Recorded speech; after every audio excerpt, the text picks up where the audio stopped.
When pediatric nurse Rachel Torres couldn't afford a wedding dress for her upcoming ceremony, she thought her biggest problem was explaining to her fiancé why she'd be wearing a borrowed gown. She had no idea that Lloyd Martin, the millionaire father of her youngest patient, was about to propose marriage instead, and that accepting would expose a medical conspiracy that put children's lives at risk. Before we jump back in, tell us where you're tuning in from, and if this story touches you, make sure you're subscribed, because tomorrow I've saved something extra special for you. The fluorescent lights of Riverside Children's Hospital cast their familiar harsh glow across the pediatric ward as Rachel Torres finished her 12-hour shift. Her scrubs, decorated with cheerful cartoon characters that usually brought smiles to her young patients' faces, felt heavier tonight. Not because of the physical demands of caring for sick children, but because of the weight of the decision she'd been avoiding for weeks. In exactly 14 days, she was supposed to marry Derek Calloway, her fiancé of 2 years. The small ceremony at St. Mary's Cathedral in downtown Phoenix was modest by most standards. 40 guests, a simple reception at the community center, homemade decorations crafted during late nights after her daughter Lily had gone to sleep. But even this humble celebration was stretching her finances beyond their breaking point. Rachel paused at the nurse's station to complete her final charting, her pen hovering over patient notes as her mind wandered to the stack of bills waiting on her kitchen table. The wedding dress she'd found at a discount bridal shop 3 months ago, marked down from $800 to $300 because of a small tear in the lace, had been put on layaway. She'd managed to pay $250 over 12 weeks, leaving a $50 balance that might as well have been $5,000 for all the money she had left. Her phone buzzed with a text from Derek. "Excited for next week, babe. You're going to be the most beautiful bride ever." The message should have filled her with warmth, but instead it amplified the knot of anxiety that had taken permanent residence in her chest. How could she explain that she might have to wear her mother's old dress, a yellowed creation from 1992 that was 2 sizes too big and made her look like she was playing dress-up in someone else's life? At 28, Rachel had learned to stretch every dollar until it screamed. As a single mother for most of Lily's 6 years, she'd mastered the art of making mac and cheese taste gourmet, turning thrift store finds into treasures, and ensuring her daughter never felt the absence of luxuries that other children took for granted.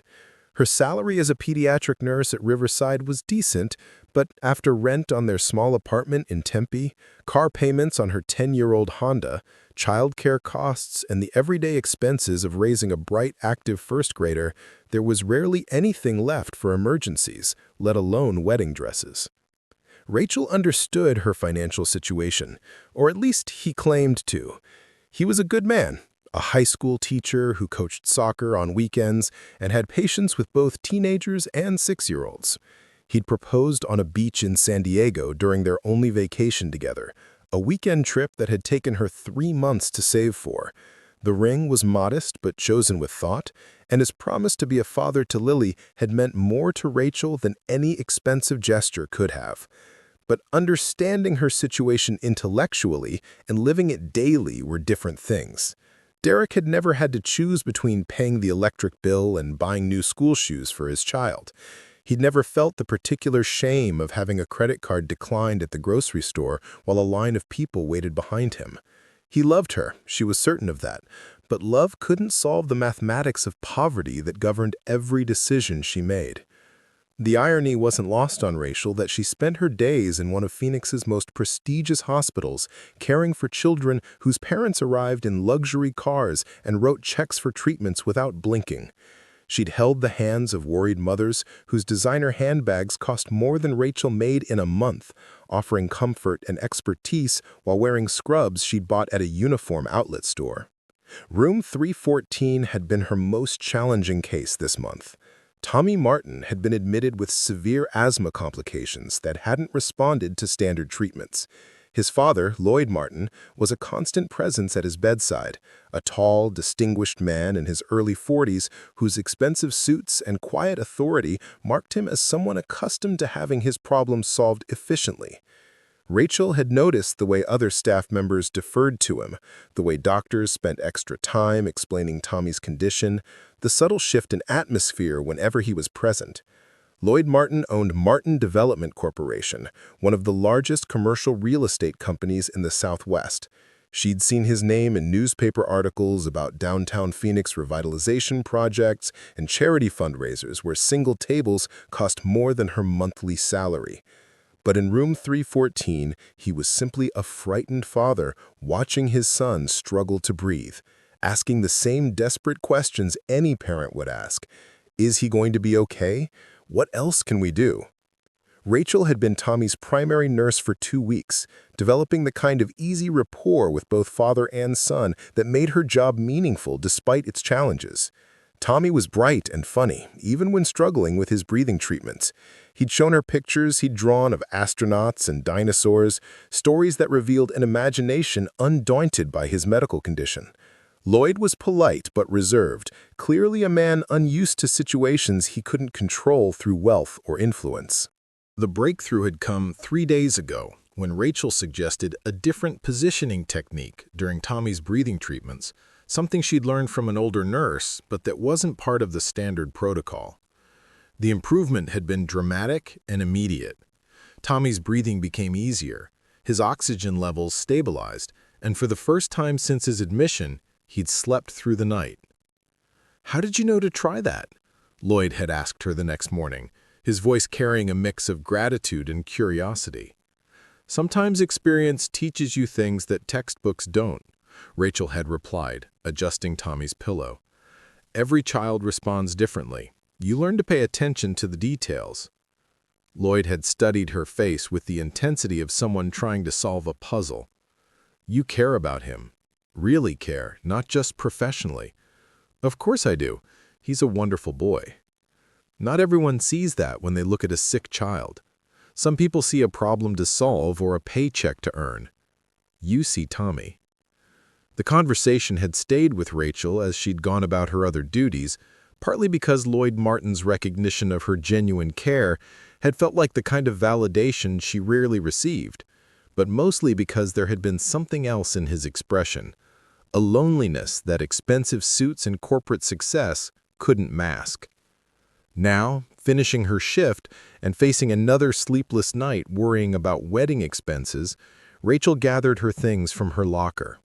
The hospital night shift was taking over, the familiar sounds of monitors and quiet conversations creating the soundtrack that had become the background of her professional life.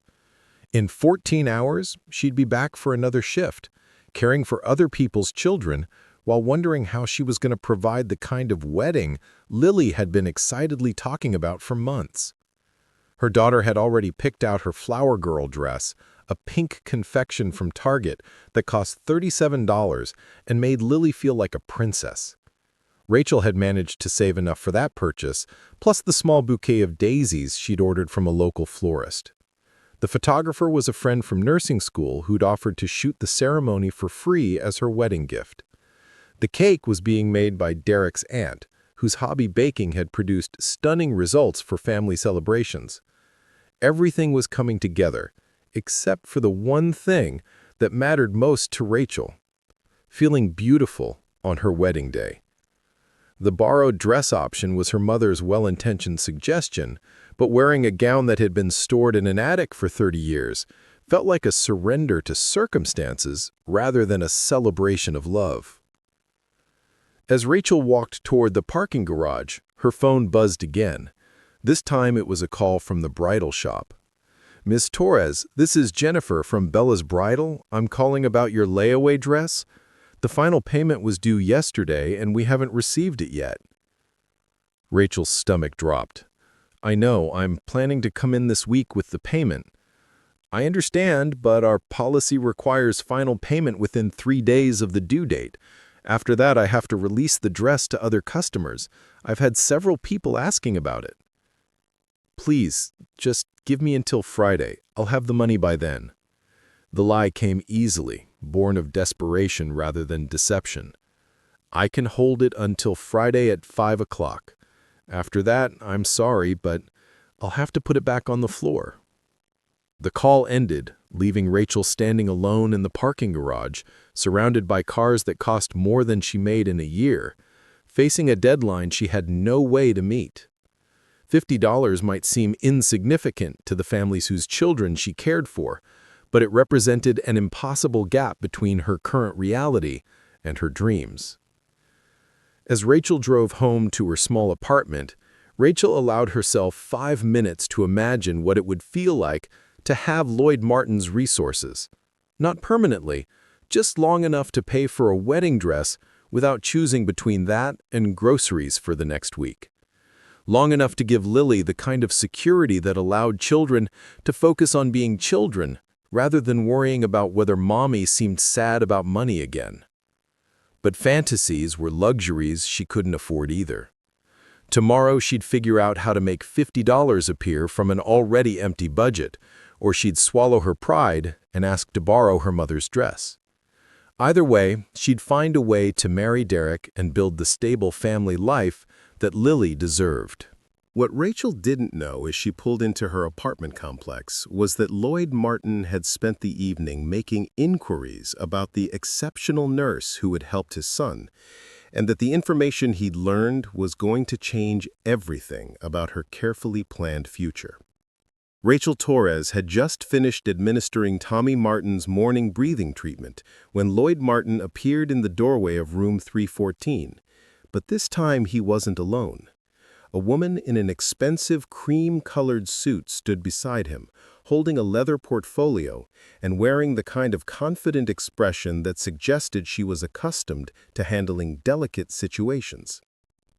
"Good morning, Rachel," Lloyd said, his voice carrying an unusual formality. "Would it be possible to speak with you privately for a few minutes? This is Victoria Hayes, my attorney." Rachel's stomach immediately tightened.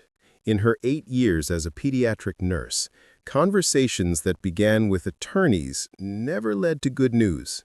Had she made a mistake with Tommy's care? Violated some protocol she wasn't aware of? Her mind raced through the past 2 weeks, searching for any action that might have crossed professional boundaries. "Of course," she managed, glancing at Tommy, who was coloring contentedly in his hospital bed. "Tommy, I'll be right back, okay?" "Take your time, Miss Rachel. I'm drawing you a picture of a spaceship that can fly to the moon." Lloyd's expression softened slightly as he looked at his son. "We'll just be in the family conference room for a few minutes, buddy." The family conference room was typically used for difficult conversations with parents about their children's prognoses. Its soft lighting and comfortable chairs were designed to cushion devastating news. As Rachel followed Lloyd and Victoria into the space, she wondered what kind of news she was about to receive. Victoria Hayes was the first to speak, her voice professional but not unkind. "Miss Torres, please don't be alarmed. You're not in any trouble, and this isn't about your professional conduct, which has been exemplary." "Then what is this about?" Rachel asked, settling into one of the chairs while Lloyd remained standing by the window. Lloyd turned to face her, his hands clasped behind his back in a posture that suggested he'd rehearsed this conversation. "It's about gratitude, and about a proposition that might seem unusual at first." Rachel waited, her training as a nurse having taught her that sometimes the most important information came after people worked up the courage to say what they really meant. "Tommy's improvement over the past few days has been remarkable. Dr. Hendricks tells me that the positioning technique you suggested isn't something they teach in medical school. It came from your experience, your intuition, your genuine care for my son."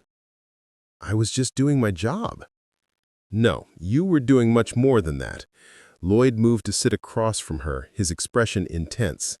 "I've made some inquiries about you, Rachel. I hope you don't mind, but when someone helps my son the way you have, I want to understand who they are."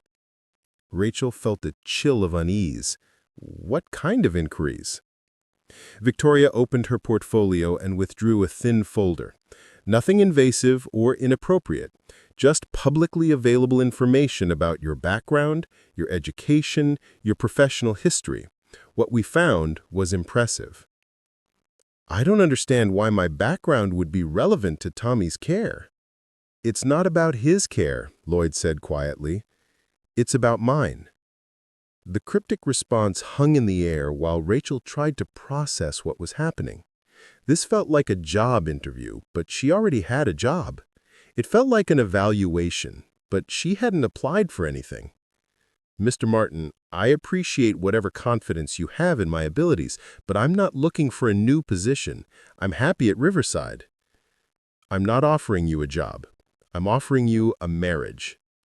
The words hit Rachel like a physical blow. She stared at him, certain she'd misheard or misunderstood. I'm sorry, what? Victoria leaned forward slightly. What Mr. Martin is proposing is a business arrangement that would benefit both parties significantly. A marriage of convenience, if you will. A marriage of convenience. Rachel repeated the words slowly, as if saying them might make them make sense. You want to marry me as a business arrangement? I know how it sounds, Lloyd said, his voice urgent, but please hear me out before you respond.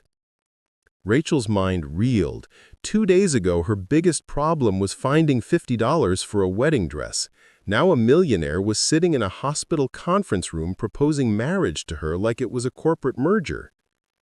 Mr. Martin, I'm engaged. I'm getting married in 12 days.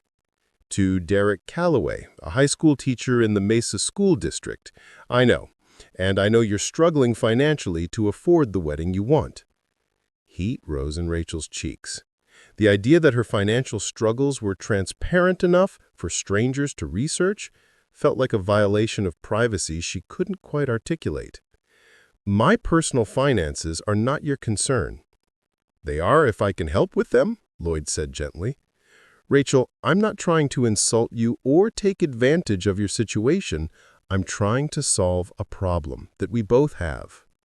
What problem could you possibly have that marrying me would solve? Victoria consulted her folder. Mr. Martin's late wife established a trust fund for Tommy's future care and education. The terms of that trust include some specific requirements about Mr. Martin's personal life. What kind of requirements? Lloyd's jaw tightened. Amanda was concerned about Tommy growing up without a mother figure. The trust specifies that if I haven't remarried by Tommy's 9th birthday, the funds will be redirected to charity instead of remaining available for his care. Tommy's 8th birthday was last month, Rachel said, pieces of the puzzle beginning to form a picture she didn't like. Which gives me exactly 11 months to fulfill the terms of the trust. Rachel stood up abruptly, pacing to the window.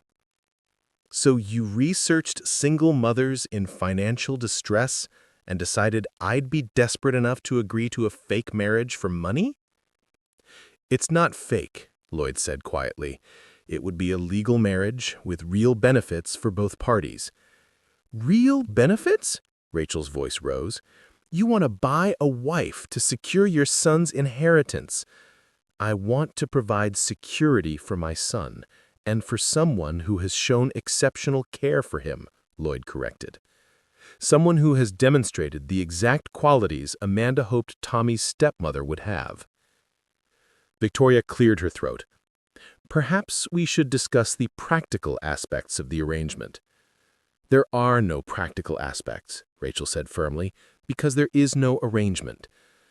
Rachel, please. Lloyd stood as well, his voice ticking on the same urgency she'd heard when he was worried about Tommy's breathing. Just listen to what we're proposing before you decide. Against her better judgment, Rachel found herself curious about the details of something so absurd it sounded like the plot of a romance novel. 5 minutes. Then I'm returning to my patients.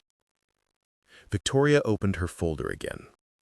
The arrangement would be a 3-year marriage contract. You would receive a signing bonus of $50,000 immediately upon the ceremony, with an additional $50,000 per year for the duration of the marriage. Rachel's knees nearly buckled. The signing bonus alone was more money than she'd seen in her entire life. Additionally, your daughter Lily would receive full college funding, health insurance would be provided for both of you, and you would have use of one of Mr. Martin's properties rent-free. In exchange for what? Rachel managed to ask. Appearing as my wife at necessary social and business functions, providing a maternal presence for Tommy during his recovery and ongoing treatment, maintaining the appearance of a stable family structure. What about my job? You could continue working if you wanted to, or pursue additional education. The choice would be yours. Rachel's mind was spinning with numbers that could solve every problem she'd ever had. $50,000 immediately. No rent payments, Lily's college paid for, health insurance, security beyond anything she'd ever imagined. And after 3 years? An amicable divorce with a settlement that would ensure your continued financial stability. Plus, Tommy's trust would be secured, and he'd had the benefit of your care during a crucial period of his childhood. What about love? What about marrying someone because you want to spend your life with them? Lloyd's expression grew pained. I had that with Amanda. She died of cancer 2 years ago, and I'm not looking to replace what we had. But Tommy needs stability, and I need to honor the wishes Amanda expressed in her trust. So you researched struggling single mothers and decided I was the most convenient option? I researched exceptional caregivers who had demonstrated genuine affection for my son. The list was very short. Rachel walked back to her chair, her legs feeling unsteady. The offer was insane, impossible, and completely contrary to everything she believed about marriage and family. It was also a solution to problems that kept her awake at night and limited every choice she made for herself and her daughter. I can't, she said finally. I'm sorry, but I can't call off my wedding to Derek and marry a stranger for money. Even if that money could give Lily opportunities you'll never be able to provide otherwise? Lloyd asked quietly. The question hit exactly where he'd intended it to. Every decision Rachel made was filtered through what would be best for her daughter. Private school instead of struggling public schools, college without crushing debt, healthcare without choosing between medications and groceries, a future built on opportunities rather than limitations. That's not fair, she whispered. Life isn't fair, but sometimes we get chances to make it more fair for the people we love. Victoria closed her folder. We're not asking for an answer today. Take time to think about it. Discuss it with people you trust. I'm getting married in 12 days. Postponements happen. People change their minds about timing.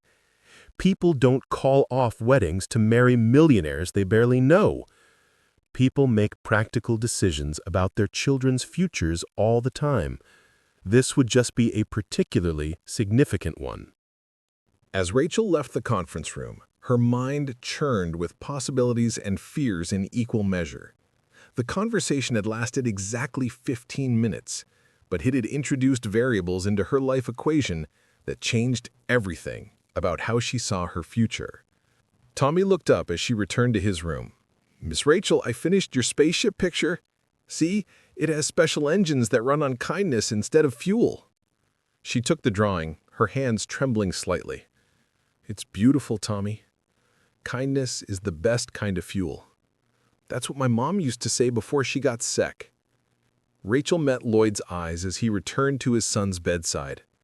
In them, she saw not just wealth and opportunity, but grief and love, and a father's desperate desire to honor his late wife's wishes while securing his son's future. The practical side of her brain was already calculating. $50,000 immediately, no rent, college for Lily, a life without constant financial stress.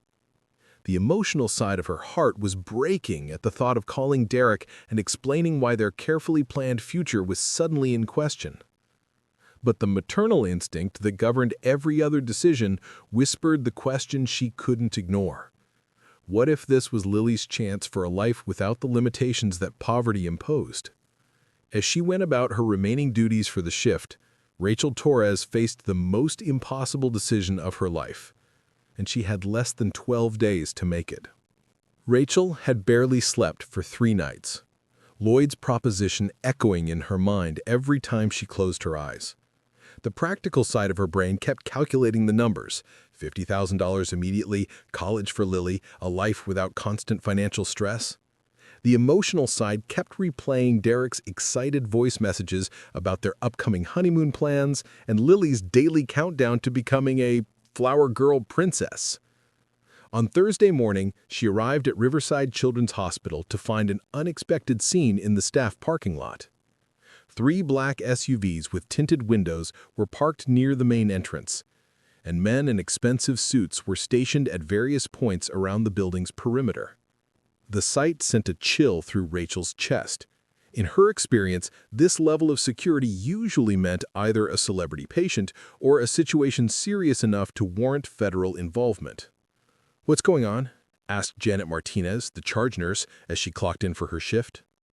"Lloyd Martin's bringing some big shots to tour the pediatric wing," Janet replied, her voice carrying the mixture of excitement and anxiety that came with VIP visits. "Hospital administration are falling all over themselves. Apparently, his foundation is considering a major donation for the new Children's Cardiac Center." Rachel's stomach dropped. She'd managed to avoid Lloyd for 2 days by carefully timing her breaks and focusing on patients in different wings. Now, he was bringing an entourage to her workplace, making avoidance impossible. "How major are we talking?" Rachel asked, though she suspected she already knew the answer would be measured in millions. 8 figures, according to the rumors, the kind of money that names buildings and creates endowed chairs. Janet lowered her voice. "Dr. Pemberton is personally conducting the tour. When's the last time you saw the chief of pediatrics give anyone a tour of anything?" As if summoned by their conversation, Dr. Harrison Pemberton appeared at the nurses' station wearing his most expensive suit and the practiced smile he reserved for board meetings and donor events. Behind him walked Lloyd Martin, accompanied by 4 individuals whose bearing and attire immediately marked them as people accustomed to wielding significant power. I recognized the tall woman with silver hair as Senator Patricia Westbrook, whose healthcare committee had been in the news recently for investigating irregularities in hospital billing practices. The man beside her, wearing a perfectly tailored Navy suit, looked familiar from business magazines, probably another corporate executive whose name regularly appears in Forbes articles. "And this is our pediatric intensive care unit," Dr. Pemberton was saying as the group approached. "We pride ourselves on having some of the most skilled nurses in the Southwest. In fact, one of our nurses recently implemented an innovative treatment approach that's already being studied for inclusion in our standard protocols." Lloyd's eyes met Rachel's across the station, and I saw something flicker in his expression. Not surprise, but a kind of measured satisfaction that suggested this encounter wasn't as accidental as it appeared. "Miss Torres," Dr. Pemberton called, his voice carrying the false warmth of someone who probably had to look up her name before the tour.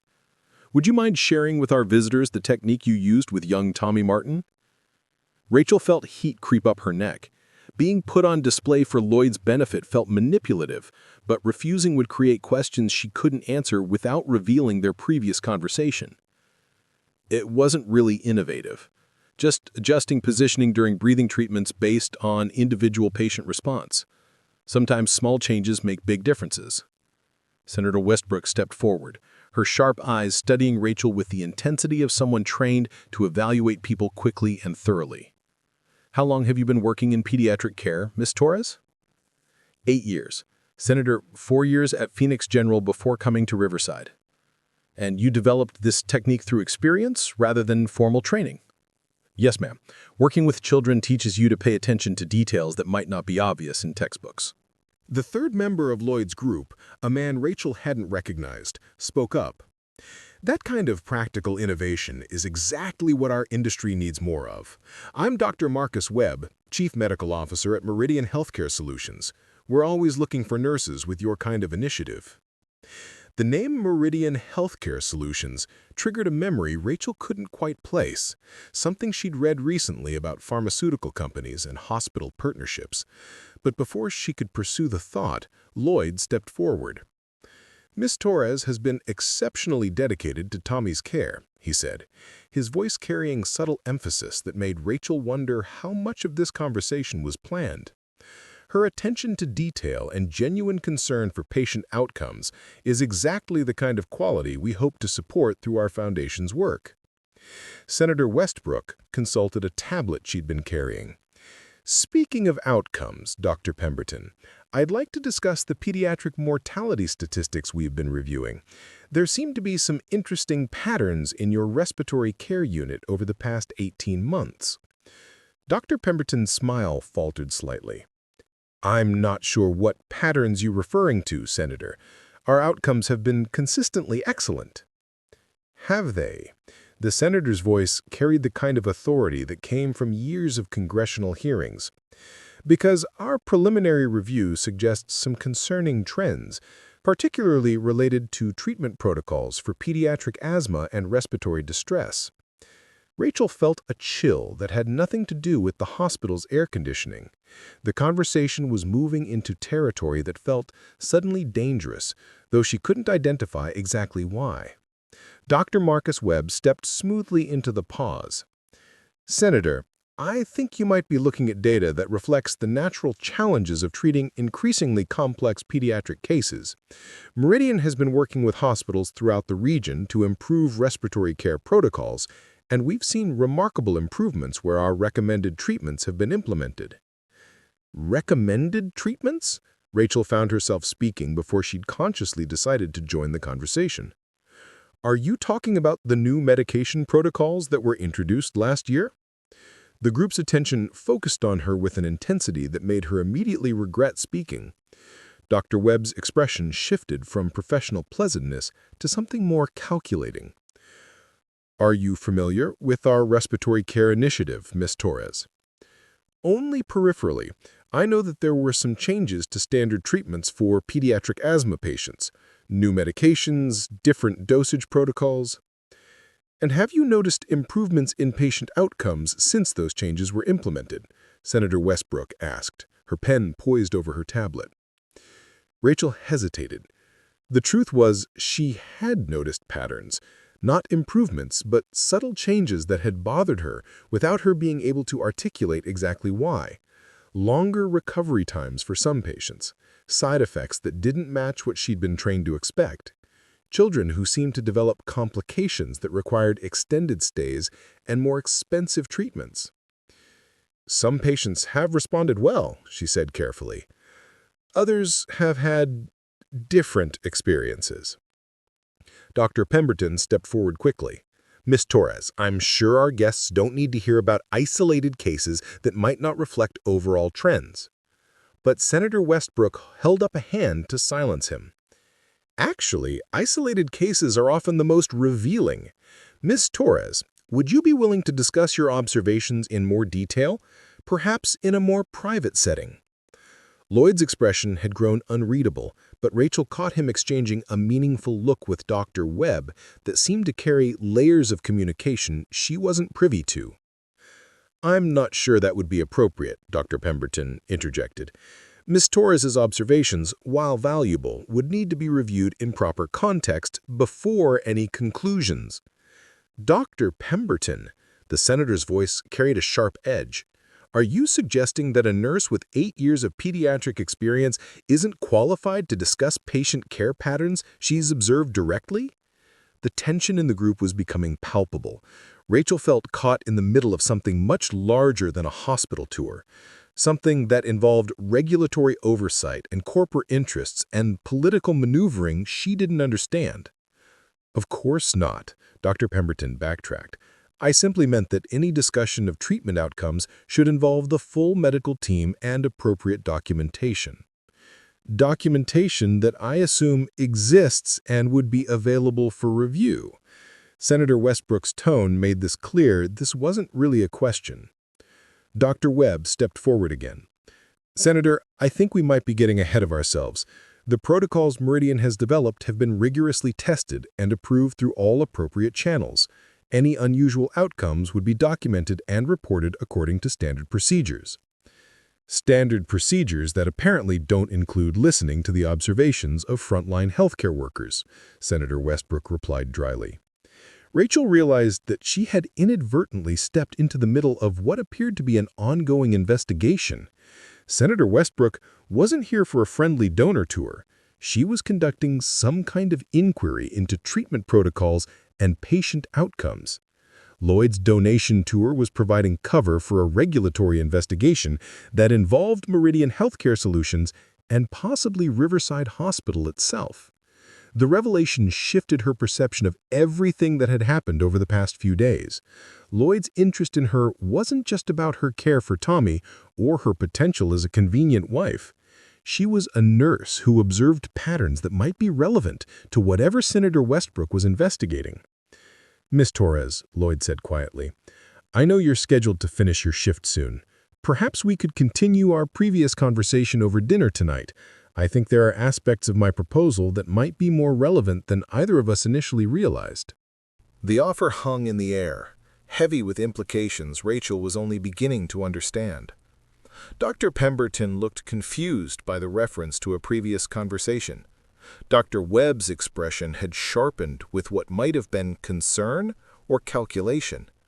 Senator Westbrook watched the exchange with the focused attention of someone trained to recognize when important information was being communicated in coded language. "Previous conversation?" Dr. Pemberton asked. "Mr. Martin has been discussing potential opportunities for Miss Torres to expand her role in pediatric care," Lloyd replied smoothly. "Her innovative approaches and attention to patient outcomes could be valuable in developing new treatment protocols." It wasn't exactly a lie, but it wasn't the truth either.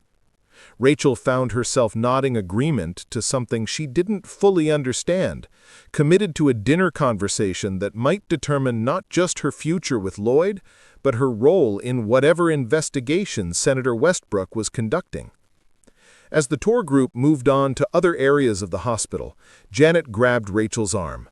"What was that about? Since when do Millionaire donors invite staff nurses to dinner to discuss treatment protocols?" Rachel watched Lloyd's group disappear around the corner, her mind racing with questions she couldn't answer.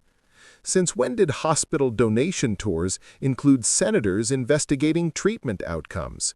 Since when did pharmaceutical executives show up to defend protocols that nurses had barely been trained on? "I don't know," she told Janet, but even as she said it, she suspected that by the end of the evening, she would know far more than she wanted to about the connections between Lloyd's marriage proposal, Senator Westbrook's investigation, and her own observations about changing patient care patterns at Riverside Children's Hospital. The comfortable boundaries between her personal crisis and her professional life were dissolving, replaced by something much more complex and potentially dangerous than a simple financial arrangement disguised as marriage. Her phone buzzed with a text from Derek. "Can't wait to see you in your dress tomorrow. Final fitting at 4 p.m., right?" Rachel stared at the message, realizing that in less than 24 hours, she was supposed to be at the bridal shop for her final dress fitting. The same dress she still couldn't afford, for a wedding that was suddenly competing with opportunities and obligations she couldn't have imagined a week ago. The decision she'd thought was about choosing between security and love was becoming something much more complicated, a choice between the life she'd planned and a role in events that could impact far more than just her own future.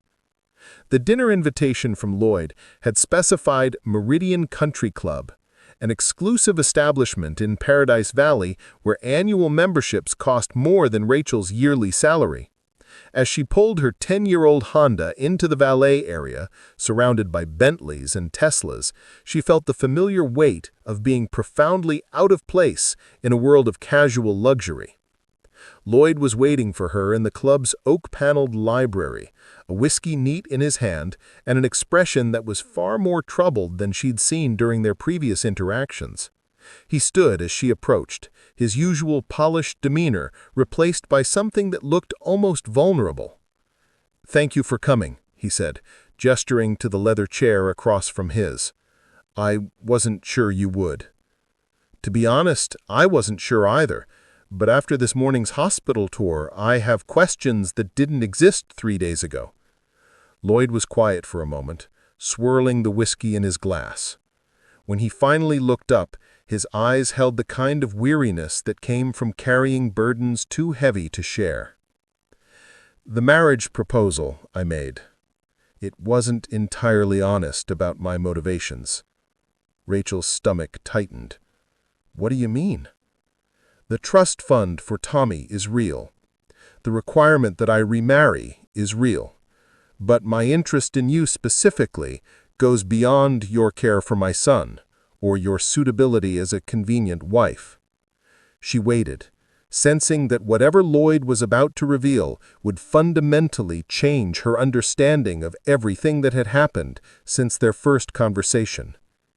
"Senator Westbrook has been investigating irregularities in pediatric treatment protocols at several hospitals throughout Arizona and New Mexico.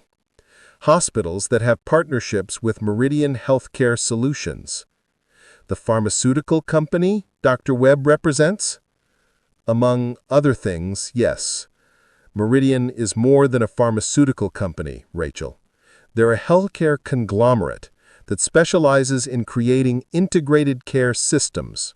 They provide medications, equipment, training protocols, and even consulting services to hospitals that agree to implement their complete treatment packages. Rachel felt pieces of a puzzle beginning to form a picture she didn't like. Complete treatment packages that include the new respiratory protocols implemented at Riverside Children's last year. Exactly. Protocols that, according to the senator's preliminary investigation, seemed to design to extend patient stays and increase the use of expensive medications and procedures. The implications hit Rachel like a physical blow. "You're telling me that children are being kept sick longer to generate more revenue? I'm telling you that's what Senator Westbrook suspects, and she needs evidence from healthcare workers who've observed the protocols in action." Rachel set down her wine glass, her hands shaking slightly. "Why me specifically? There are dozens of nurses at Riverside with more experience and seniority." Lloyd's expression grew even more troubled. "Because 3 months ago, you filed an incident report questioning the extended recovery time of a 7-year-old asthma patient named Maria Gonzalez. You noted that her symptoms seemed to worsen after the new medication protocol was implemented, and you recommended returning to the previous treatment plan." Rachel remembered Maria, a bright little girl whose asthma attacks had become increasingly severe despite treatment that should have helped her improve. The incident report had been standard procedure, documenting concerns and requesting medical review. "That report was ignored," she said quietly. "It was more than ignored. It was buried, and you were quietly reassigned away from respiratory cases for 2 weeks. Do you remember the reason you were given?" Rachel's chest tightened as she recalled the uncomfortable conversation with her supervisor. "They said I needed experience with broader pediatric cases to advance my career development." The real reason was that Dr. Webb contacted hospital administration and suggested you might be having difficulty adapting to new protocols. He recommended you be monitored for signs of resistance to evidence-based improvements in patient care. The betrayal felt like ice in Rachel's veins. She'd been punished for advocating for a patient, then told it was for her own professional benefit. "How do you know all this?" "Because Senator Westbrook's investigation identified you as one of several healthcare workers who'd raised concerns about Meridian's protocols. Your incident report was part of a pattern they'd been tracking across multiple hospitals." Rachel stood up abruptly, pacing to the library's tall windows that overlooked the country club's perfectly manicured golf course. "So your interest in me isn't romantic or even practical. You need a witness for a federal investigation." "It's more complicated than that," Lloyd said quietly. "The senator approached me 6 weeks ago. She knew about my late wife's trust requirements, and she knew I'd been investigating Meridian myself for reasons that have nothing to do with hospital protocols." "What reasons?" Lloyd joined her at the window, his reflection ghostly in the darkening glass. 2 years ago, Amanda was treated for ovarian cancer using experimental therapies provided through a Meridian research partnership. The treatments were expensive, cutting-edge, and according to the doctors, offered her the best chance for survival. Rachel turned to face him, seeing grief in his expression that went deeper than simple loss. The treatments didn't work. Amanda died after 6 months of aggressive therapy that cost nearly $500,000 and left her final weeks consumed by side effects that were worse than the cancer symptoms she'd started with. Lloyd, I'm sorry. After she died, I started asking questions about the experimental protocols. I hired independent medical experts to review her case files.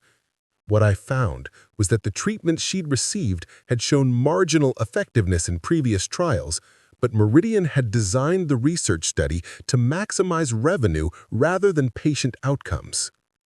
Rachel felt sick. They used Amanda's illness to generate profits while knowing the treatments were unlikely to help her? The experimental nature of the therapy meant higher reimbursements from insurance companies. The complexity of the protocols meant longer hospital stays and more expensive support services. Amanda suffered for 6 months and died believing she was fighting for Tommy's future, when actually she was generating revenue for people who saw her cancer as a business opportunity. The raw pain in Lloyd's voice made Rachel's own eyes fill with tears. She was beginning to understand that his marriage proposal wasn't just about securing Tommy's inheritance or helping her financial situation. It was about finding justice for his wife's death. Senator Westbrook's investigation isn't just about pediatric protocols. It's about a systematic pattern of placing profits above patient welfare across multiple medical specialties and age groups. The pediatric respiratory protocols you've observed are just one piece of a much larger picture. Rachel returned to her chair, her mind racing with implications. So you researched struggling single mothers and found one who'd already filed complaints about the protocols Senator Westbrook is investigating. I researched healthcare workers who'd shown the integrity to question treatments that weren't helping their patients regardless of the professional risks. Your incident report about Maria Gonzalez, your innovative approach to Tommy's care, your reputation among colleagues for putting patients first, all of it suggested you were someone who might be willing to speak up if you had protection and support. Protection from what? Lloyd's expression grew dark. Dr. Marcus Webb has a history of destroying the careers of healthcare workers who question Meridian's protocols. The reassignment you experienced after filing your incident report was just the beginning. If you'd continued to raise concerns, you would have had performance reviews, shift reductions, eventually termination for insubordination or failure to follow evidence-based care guidelines. Rachel thought about her colleagues who'd been quietly transferred or had simply disappeared from the hospital over the past year. She'd assumed it was normal staffing turnover, but now she wondered how many of them had asked inconvenient questions about patient care. You're offering me marriage as protection from retaliation for being a whistleblower. I'm offering you partnership in ensuring that what happened to Amanda doesn't happen to other patients. The marriage provides legal protection, financial security, and credibility that would make it much harder for Meridian to discredit your testimony. Rachel stared at him across the library table, seeing her situation from an entirely new perspective. The man she'd thought was buying a convenient wife was actually recruiting an ally in a battle against medical corruption that had killed his wife and was continuing to harm other patients. What exactly would you need me to do? Testify about your observations regarding the respiratory protocols. Provide copies of any documentation you have about patient outcomes before and after the new treatments were implemented. Help identify other healthcare workers who might have similar concerns but are afraid to speak up alone. And in exchange, everything I offered before: financial security for you and Lily, protection from professional retaliation, and the satisfaction of knowing you helped prevent other families from experiencing what Tommy and I went through with Amanda. Rachel was quiet for several minutes, processing the magnitude of what Lloyd was proposing. The choice between Derek and Lloyd wasn't just about love versus money. It was about stepping into a fight that could save lives, but would certainly put her own comfortable anonymity at risk. "There's something else you should know," Lloyd said quietly.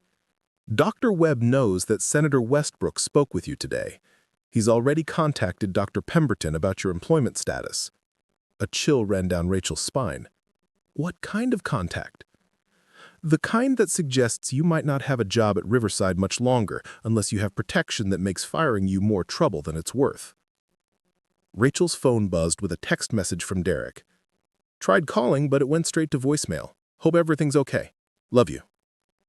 She looked at the message, then at Lloyd's troubled expression, then out at the country club's grounds, where wealth and power created the kind of insulation from consequences that most people never experienced. Tomorrow, she was supposed to have her final dress fitting for a wedding to a man who loved her but couldn't protect her from the professional consequences of telling the truth about patient care. Tonight, she was being offered marriage to a man who could provide that protection, but was essentially asking her to become a professional witness in a federal investigation. "Lloyd," she said finally, "I need to know something, and I need you to be completely honest." "Of course." "Do you believe the protocols at Riverside are actually harming children?" His answer came without hesitation. "Yes. And I believe that if good people don't start speaking up, more children will suffer the way Amanda did, dying slowly while generating maximum revenue for people who see illness as a profit center rather than a human tragedy." Rachel closed her eyes, thinking about Maria Gonzalez's frightened face during her extended hospital stay, about Tommy's immediate improvement when she'd ignored protocols and tried something based on experience rather than corporate guidelines, about the dozen other children she'd watched struggle with treatments that seemed designed to complicate rather than cure their conditions. When she opened her eyes, Lloyd was watching her with an expression that mixed hope and desperation in equal measure. "If I say yes to this, there's no going back to the life I had planned." "No," he agreed, "but there might be a chance to build something better than either of us could create alone." Outside the library windows, the country club security lights illuminated pathways through perfectly maintained gardens. Rachel realized that her choice wasn't really between two different men, it was between two completely different versions of herself, one who stayed safe and comfortable, and one who stepped into the fight for something larger than her own immediate needs. Her phone buzzed again with another message from Derek, but she didn't look at it. Instead, she met Lloyd's eyes across the cable and prepared to make the most important decision of her life. Rachel drove home from the country club in a daze, Lloyd's revelations echoing in her mind with each mile. By the time she pulled into her apartment complex, she'd made a decision that terrified and exhilarated her in equal measure. She was going to call Derek and postpone the wedding. Not cancel it, she told herself, just postpone it until she could figure out what role she was meant to play in the investigation that was consuming her life. But first, she needed to understand exactly what she was getting into. The next morning, Rachel called in sick to work for the first time in 2 years.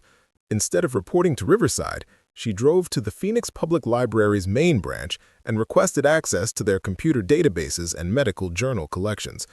If she was going to become a witness in a federal investigation, she needed to educate herself about the scope of what Senator Westbrook was uncovering. What she found in the medical literature made her stomach turn. Over the past 3 years, hospitals across the Southwest had reported unusual patterns in pediatric respiratory cases. Recovery times for common conditions like asthma and pneumonia had increased by an average of 40%. Medication costs per patient had risen by 60%.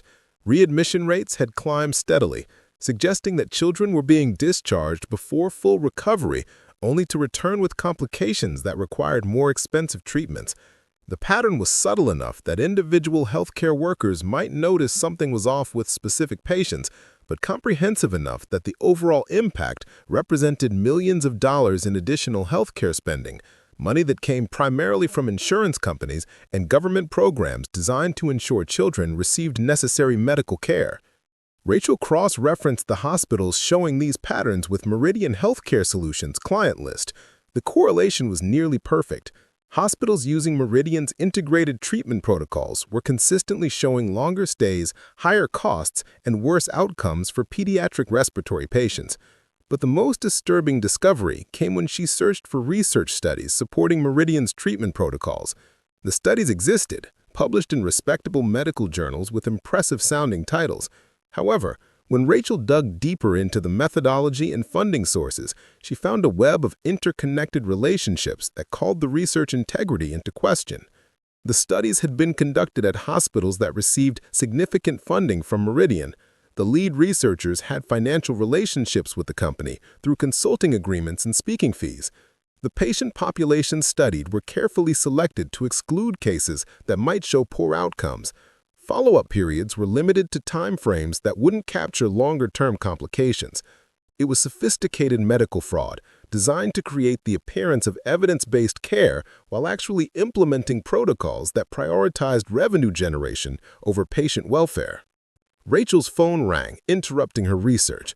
Derek's name appeared on the screen, and she realized she'd been avoiding his calls for nearly 24 hours. "Hey," she answered, trying to keep her voice normal. "Rachel, thank God. I was starting to worry. You missed the dress fitting yesterday, and when I called the hospital, they said you called in sick today. Are you okay?" The concern in Derek's voice made her chest ache. He was a good man who loved her, who had no idea that her world was being turned upside down by moral choices he'd never had to face. "I'm fine, just dealing with some unexpected work issues." "Work issues that made you miss your final dress fitting? Rachel, the wedding is in 9 days. She closed her eyes, knowing she couldn't delay this conversation any longer. "Derek, we need to talk. In person, tonight." "You're scaring me. What's going on?" "Just meet me at our usual place at 7. I'll explain everything." After ending the call, Rachel returned to her research with renewed urgency. If she was going to destroy her relationship with Derek and potentially her career, she needed to be certain that the cause was worth the sacrifice. The answer came when she found a medical journal article from 6 months ago that made her blood run cold. Dr. Miranda Foster, a pediatric pulmonologist at Denver Children's Hospital, had published a case study documenting concerning outcomes in children treated with Meridian's respiratory protocols. The article noted that Dr. Foster had attempted to raise concerns through official channels, but had been unsuccessful in modifying treatment guidelines. According to the article's biographical note, Dr. Foster had subsequently left Denver Children's Hospital to pursue other opportunities in healthcare consulting. Rachel searched for Dr. Foster's current employment and found nothing. No consulting firm, no new hospital position, no academic appointments. Dr. Miranda Foster appeared to have vanished from the medical community entirely after publishing her concerns about Meridian's protocols. The implications were chilling. How many other healthcare professionals had tried to speak up and simply disappeared from their careers? How many had been silenced through professional retaliation disguised as performance issues or reorganization? Rachel printed out the relevant articles and studies, creating a folder of evidence that documented the systematic nature of what she'd observed at Riverside. As she organized the materials, her phone buzzed with a text message from an unknown number. "Miss Torres, this is Dr. Foster. We spoke through Senator Westbrook's office yesterday. Can you meet me at Steele Indian School Park in 1 hour? I have information that might help you understand what you're considering getting involved in." Rachel stared at the message, her heart racing. Dr. Miranda Foster wasn't missing from the medical community. She was working undercover with Senator Westbrook's investigation, and she wanted to meet in person to discuss Rachel's role as a witness. Steele Indian School Park was a large public space in central Phoenix, the kind of place where two people could have a private conversation while remaining in full view of joggers, dog walkers, and families enjoying the late afternoon sunshine.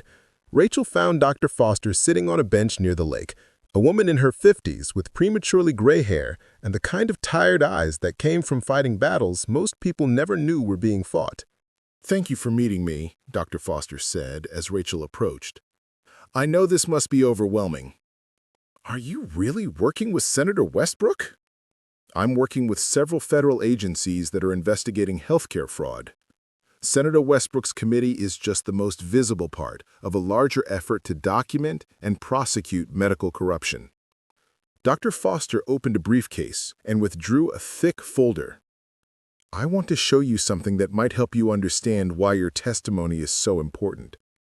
The folder contained photographs of children, dozens of them, ranging in age from infants to teenagers. Each photo was accompanied by a medical summary documenting their treatment under Meridian's protocols and the outcomes they'd experienced. These are children who died or suffered permanent complications after receiving care at hospitals using Meridian's integrated treatment systems, Dr. Foster explained quietly. Their families don't know that their children's suffering was preventable, that the treatments they received were designed to maximize revenue rather than provide optimal care. Rachel studied the faces of the children, seeing in them echoes of every patient she'd cared for at Riverside. How many are there? We've documented over 300 cases across 7 states. Children who died from complications that shouldn't have been fatal. Families who spent their life savings on treatments that made their children sicker. Kids who will live with permanent disabilities because they received care designed to generate profits rather than promote healing. The scope of the tragedy was staggering. Rachel had been focused on her own observations at one hospital, but Dr. Foster was showing her evidence of systematic harm across an entire region. What happened to you at Denver Children's Hospital? Dr. Foster's expression darkened. I raised concerns about respiratory protocols that weren't working. I documented poor outcomes and requested modifications to treatment guidelines. I was told that my concerns weren't supported by evidence-based research. The research that was funded by Meridian. Exactly. When I persisted, I was placed on administrative leave for a failure to maintain collaborative relationships with colleagues. My hospital privileges were revoked, my research funding was terminated, and I was effectively blacklisted from practicing pulmonary medicine. But you're fighting back. I'm trying to ensure that what happened to me doesn't prevent other healthcare workers from speaking up when they see patterns that concern them. Your incident report about Maria Gonzalez, your willingness to modify protocols when you saw they weren't working, these are exactly the kind of observations that could save lives if they're supported by institutional protection rather than professional retaliation. Dr. Foster closed the folder of photographs and looked directly at Rachel. Lloyd Martin's marriage proposal isn't just about providing you with financial security. It's about creating a legal and social framework that makes it much more difficult for Meridian to destroy your career the way they destroyed mine. You know about the proposal. Senator Westbrook briefed me on the situation. It's unusual, but it's also potentially brilliant. As Lloyd's wife, you'd have resources and social connections that would make professional retaliation much more costly and visible. You'd be able to testify not as a vulnerable single mother who could be easily discredited, but as someone with the backing of significant wealth and influence. Rachel thought about Derek, waiting for her at the restaurant, expecting an explanation she wasn't sure she could give him. What if I just testified as myself? What if I spoke up without the protection of marriage to Lloyd? Dr. Foster's expression grew sad. Then, within 6 months, you'd be unemployed, professionally discredited, and probably facing financial difficulties that would make your current struggles seem manageable. Meridian has perfected the art of destroying whistleblowers while making it look like natural consequences of poor performance or personality conflicts. And if I marry Lloyd? Then you'd have the protection to speak the truth about what you've observed, the resources to support other healthcare workers who want to come forward, and the platform to help ensure that the children in those photographs are the last ones to suffer from medical care designed to generate profits rather than promote healing. Rachel was quiet for several minutes, watching families play at the park while processing the magnitude of what Dr. Foster was asking her to consider. The choice between Derek and Lloyd had evolved into something much larger. A choice between personal happiness and professional responsibility, between individual safety and collective action for justice. There's something else you should know, Dr. Foster said gently. This investigation is going to happen with or without your testimony. But without witnesses like you, healthcare workers who've observed the protocols firsthand and documented their concerns, it will be much more difficult to prove that the harm was intentional rather than accidental. And if we can prove it was intentional, then the children who died because of Meridian's protocols might finally get justice. And the healthcare workers who tried to speak up and were silenced might get their careers and reputations restored. As Dr. Foster packed up her briefcase, Rachel's phone buzzed with another text from Derek. "Reservation confirmed for 7 p.m. Love you." She looked at the message, then at the park where families were enjoying normal Friday evening activities, then at Dr. Foster's retreating figure. By 7 o'clock tonight, she would have to explain to the man she'd planned to marry why she was about to make a choice that would change both of their lives forever. The folder of research materials felt heavy in her lap, weighted with the stories of children who had suffered and died while healthcare professionals either didn't notice the patterns or were too afraid to speak up when they did. Rachel realized that her decision was no longer about choosing between two men or two versions of her future. It was about choosing what kind of person she wanted to be when faced with evidence that her profession was being corrupted by people who saw children's illnesses as business opportunities. As she drove toward the restaurant where Derek was waiting, Rachel understood that some choices couldn't be unmade and some knowledge couldn't be unknown. The only question remaining was whether she had the courage to act on what she'd learned, regardless of the personal cost. The conversation with Derek had been the most difficult of Rachel's life. Sitting across from him at Rosita's Mexican Cantina, their usual Friday night spot where they'd celebrated birthdays and anniversaries and planned their future together, she'd tried to explain why she needed to postpone their wedding without revealing the full scope of what she'd discovered about Meridian Healthcare Solutions. Derek had listened with growing confusion and hurt as she spoke about work complications and professional obligations that required her immediate attention. When she'd finally said the words, "postpone the wedding," his face had gone through a series of expressions: shock, pain, anger, and finally a resigned sadness that made her chest ache. "Is there someone else?" he'd asked quietly. "It's not about another person, Derek. It's about doing what's right for the patients I care for."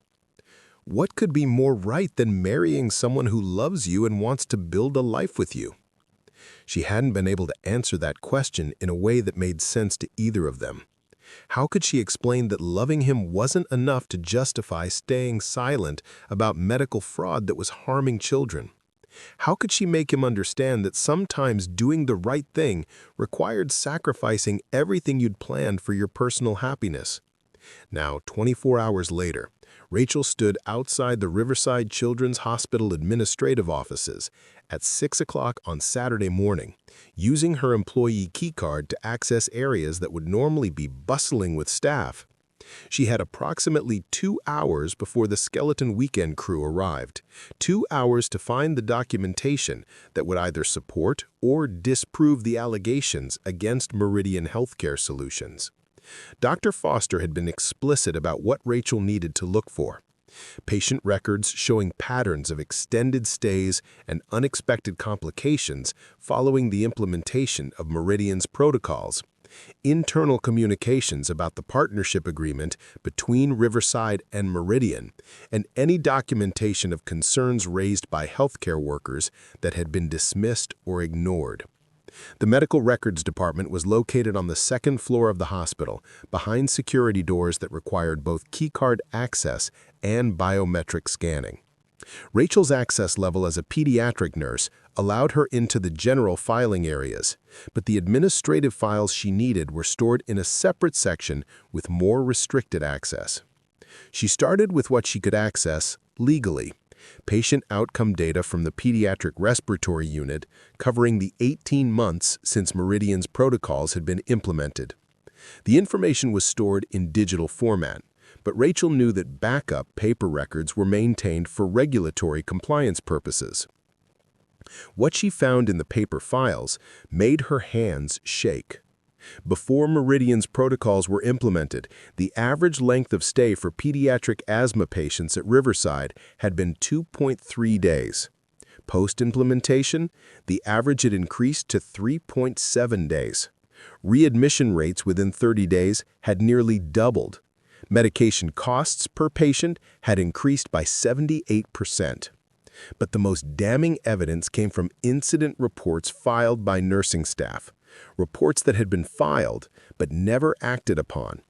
Rachel found dozens of them, documentation from nurses who'd observed that patients seemed to worsen after receiving Meridian's recommended treatments, who'd noted unusual side effects, who'd requested permission to modify protocols based on patient response.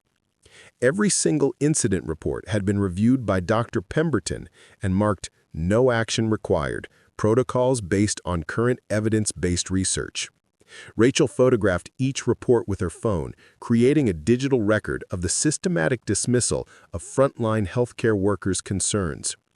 Among the reports, she found 3 that made her stomach clench with recognition.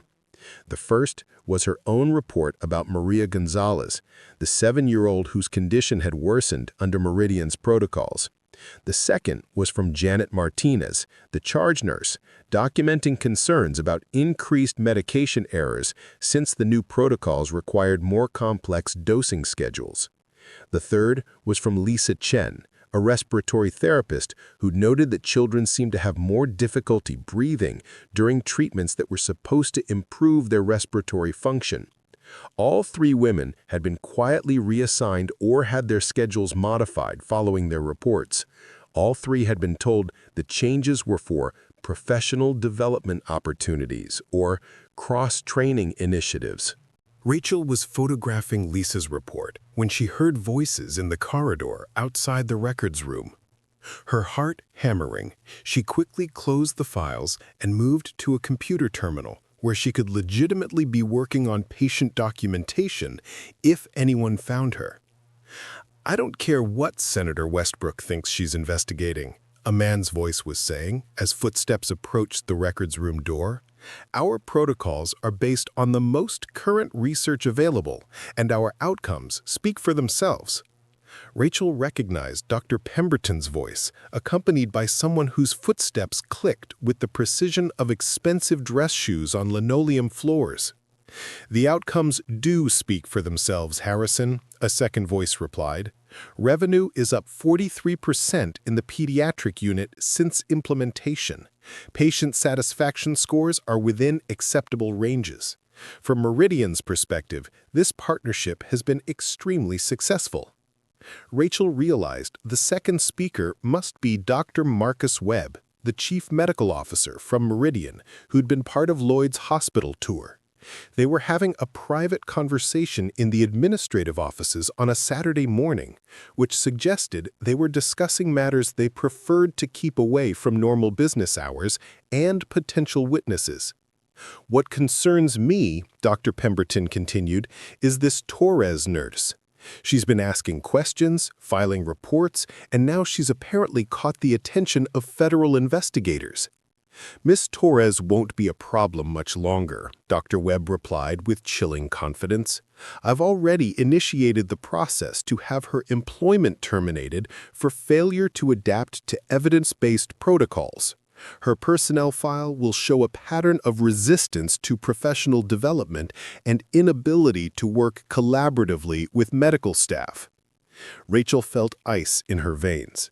They were planning to fire her using the same fabricated performance issues that had destroyed Dr. Foster's career. And if she tries to speak publicly about her concerns? Who's going to believe a disgruntled former employee with documented performance problems over established medical protocols backed by peer-reviewed research, especially when her employment termination was clearly justified by her supervisor's documentation of professional deficiencies? The cynical calculation in Dr. Webb's voice made Rachel realize how carefully they'd planned the destruction of healthcare workers who questioned their protocols. Create performance problems, document insubordination, terminate employment, then discredit any subsequent allegations as the complaints of unreliable former employees. "What about the Martin situation?" Dr. Pemberton asked. "Lloyd Martin has been asking questions about his wife's treatment, and now he's apparently developing some kind of relationship with Torres. Lloyd Martin is a grieving widower who's looking for someone to blame for his wife's death. His late wife received the most advanced cancer treatments available, treatments that gave her months of additional life she wouldn't have had otherwise. If he wants to marry his son's nurse, that's his personal business, but it doesn't change the fact that Amanda Martin died of cancer, not medical malpractice. Rachel realized that Dr. Webb either didn't know about Lloyd's true motivations for proposing marriage, or he was deliberately mischaracterizing the situation to minimize its threat to Meridian's interests. Still, Dr. Pemberton said, Martin has resources and connections that could make things complicated if he decides to pursue legal action, which is why we handle the Torres situation quickly and cleanly. Once she's terminated for cause, any allegations she might make will lack credibility, and Martin will lose interest in pursuing conspiracy theories promoted by a disgraced former employee. Their footsteps began moving away from the records room, but Rachel could still hear Dr. Webb's final comment. The beauty of our system, Harrison, is that we can destroy the messenger without ever having to address the message. Professional retaliation disguised as performance management is remarkably effective at discouraging whistleblowers. After the voices faded completely, Rachel sat in the darkened records room, her hands shaking as she processed what she'd overheard. They weren't just planning to fire her. They were planning to destroy her professional reputation so thoroughly that no one would ever believe her testimony about patient care problems. She looked at the photographs on her phone, dozens of incident reports documenting the concerns of healthcare workers who'd tried to advocate for their patients. All of those workers had been silenced through the same systematic process that was now being applied to her. But Rachel had something the others hadn't had: advance warning and potential protection through Lloyd's marriage proposal. She quickly finished photographing the most damaging incident reports and then moved to the computer terminal to access electronic patient records. If Dr. Webb was planning to have her fired within days, she needed to document as much evidence as possible before losing access to hospital systems. The electronic records painted an even clearer picture of systematic patient harm. Children who should have recovered quickly from routine respiratory conditions were experiencing prolonged illness, requiring expensive treatments and extended hospital stays. Families were being charged thousands of dollars for care that seemed designed to complicate rather than resolve their children's health problems. She found the records for Maria Gonzalez and felt her chest tighten with anger. The 7-year-old had been readmitted to the hospital twice since her original stay, each time with complications that could have been prevented by the treatment modifications Rachel had originally suggested. Maria's family had now spent over $15,000 on medical care for a condition that should have been resolved with a 3-day hospital stay and standard medications. Similar patterns appeared in dozens of other cases. Children suffering prolonged illness while generating maximum revenue for the hospital and Meridian Healthcare Solutions. Families driven into debt, paying for treatments that made their children sicker rather than healthier. As Rachel prepared to leave the records room, her phone buzzed with a text message from Lloyd. "I know you need time to make your decision, but I want you to know that whatever you choose, I'll support you. If you decide to testify without the protection of marriage, I'll provide legal and financial resources to help you weather the professional retaliation. You don't have to face this alone." The message reminded Rachel that her choice wasn't just between Derek and Lloyd or between safety and danger. It was between facing the fight for justice with support and resources or facing it as an isolated whistleblower who could be easily discredited and destroyed. She looked around the records room one final time, thinking about all the healthcare workers whose careers had been sacrificed to protect Meridian's profitable protocols. Thinking about Maria Gonzalez and the dozens of other children whose suffering had been prolonged to generate revenue.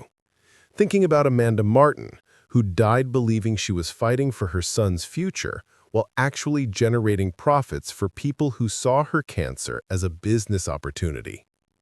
By the time Rachel left Riverside Children's Hospital that morning, she'd documented enough evidence to support a comprehensive federal investigation into medical fraud. She'd also overheard confirmation that Dr. Webb was planning to destroy her career within days, using the same tactics that had silenced other healthcare workers who'd tried to speak up. The question was no longer whether she would testify about what she'd observed.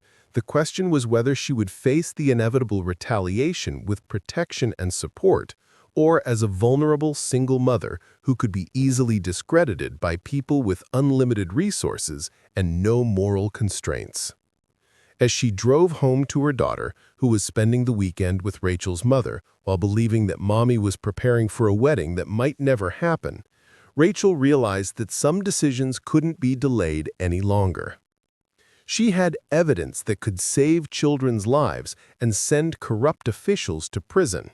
She had advance warning that powerful people were planning to destroy her career to protect their profitable conspiracy, and she had an offer of protection that would require her to abandon everything she'd planned for her personal life. The choice between comfort and courage was no longer theoretical. It was immediate, urgent, and would determine not just her own future, but the future of every child who would receive medical care at hospitals using Meridian's profit-driven protocols. Rachel pulled into her apartment complex and sat in her car for several minutes, staring at her phone. She had Lloyd's number programmed into her contacts, Derek's number just above it. Two different futures waiting for her decision. When she finally made the call, her voice was steady despite her racing heart. Some choices, she'd learned, became easier once you understood what was really at stake. The call Rachel made from her car wasn't to Lloyd or Derek. It was to her pediatrician, Dr. Sarah Kim, requesting an emergency appointment for Lily on Sunday morning. Because during her review of Riverside's medical records, Rachel had discovered something that made her blood run cold. Her own daughter's name appeared in Meridian Healthcare Solutions' patient database. 6 months ago, when Lily had been hospitalized for 3 days with pneumonia, Rachel had been grateful for the comprehensive care her daughter received at Phoenix Children's Medical Center. The treatments had been aggressive and expensive, but Lily had recovered fully, and Rachel had assumed the extended stay and complex medication regimen were necessary given the severity of her daughter's condition. Now, sitting in Dr. Kim's office on Sunday morning, while Lily played with toys in the waiting room, Rachel was learning that her daughter's treatment had followed Meridian's protocols exactly, protocols that might have prolonged her illness rather than cured it. "I want to be completely transparent with you," Dr. Kim was saying, as she reviewed Lily's medical records on her computer screen. "When Lily was admitted to Phoenix Children's, I recommended standard antibiotic treatment and a 2-day observation period. However, the consulting pulmonologist suggested we follow the new integrated treatment protocols that had shown improved outcomes in recent studies." Improved outcomes according to research funded by Meridian Healthcare Solutions, Rachel said quietly. The pediatrician's expression grew troubled. "How did you know that?" "Because I'd been investigating those protocols as part of my work at Riverside. Dr. Kim, I need you to tell me honestly, did Lily need 3 days in the hospital and all those medications, or could she have been treated more simply?" The pediatrician was quiet for a long moment, reviewing the records with the kind of careful attention that suggested she was seeing them from a new perspective. "Looking at this retrospectively with the information I have now, Lily's case was relatively straightforward pneumonia that should have responded to standard outpatient antibiotics within 48 hours. But she was hospitalized for 3 days and given medications that cost over $8,000. The consulting pulmonologist was very persuasive about the benefits of the new protocols. He showed me research indicating that early intensive intervention could prevent complications and reduce readmission waits." Rachel felt sick. Her own daughter had been subjected to unnecessary treatments designed to generate revenue rather than provide optimal care. Lily had spent 3 frightening days in the hospital, receiving medications that made her nausea and weak, all so that Meridian Healthcare Solutions could extract maximum profit from her insurance coverage. Dr. Kim, I need you to examine Lily today and tell me if there are any lasting effects from those treatments, any complications that might not be obvious to a parent but would be apparent to a physician. The examination that followed was thorough and nerve-wracking. Dr. Kim listened to Lily's breathing, checked her reflexes, tested her coordination, and asked detailed questions about any ongoing symptoms Rachel might have noticed. Lily, cheerful and cooperative as always, chattered about school and her upcoming role as a flower girl while Dr. Kim documented her findings. Physically, Lily appears to be completely healthy, Dr. Kim concluded. However, there are some things we should monitor going forward. What things? The medication regimen she received included a respiratory suppressant that's been associated with delayed immune system recovery in some pediatric patients. It's possible that her natural resistance to respiratory infections has been compromised. Rachel's hands clenched in her lap. Meaning what, exactly? Meaning she might be more susceptible to pneumonia or other respiratory illnesses for the next year or two. We'll need to watch her carefully during cold and flu season, and any respiratory symptoms should be treated aggressively to prevent complications. The irony was devastating. The treatments that were supposed to prevent complications had actually created the risk of future complications that would require more medical intervention and more expense. Dr. Kim, if other parents knew that these treatments might harm their children's long-term health, would they still choose them? If parents understood that the treatments were designed to maximize revenue rather than optimize health outcomes, no, I don't think they would. As they left Dr. Kim's office, Lily skipping ahead toward the car, Rachel realized that the stakes of her decision had become completely personal. This wasn't just about protecting other people's children from unnecessary treatments. It was about ensuring that her own daughter never again became a victim of profit-driven medical care. Her phone buzzed with a call from Lloyd. She answered while buckling Lily into her car seat.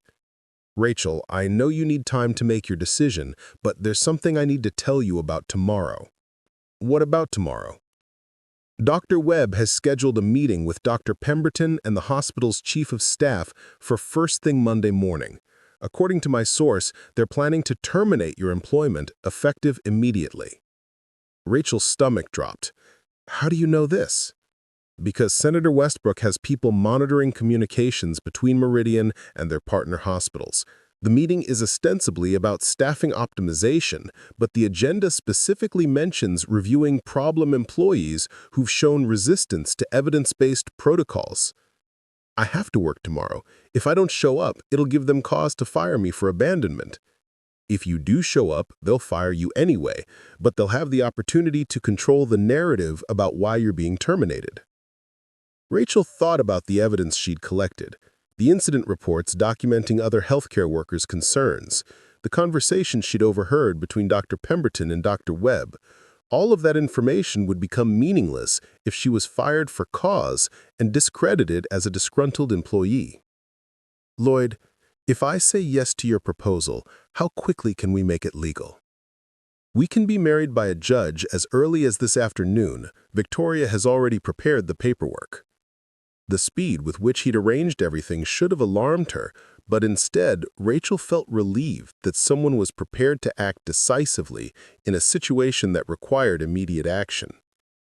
And the financial arrangement she mentioned?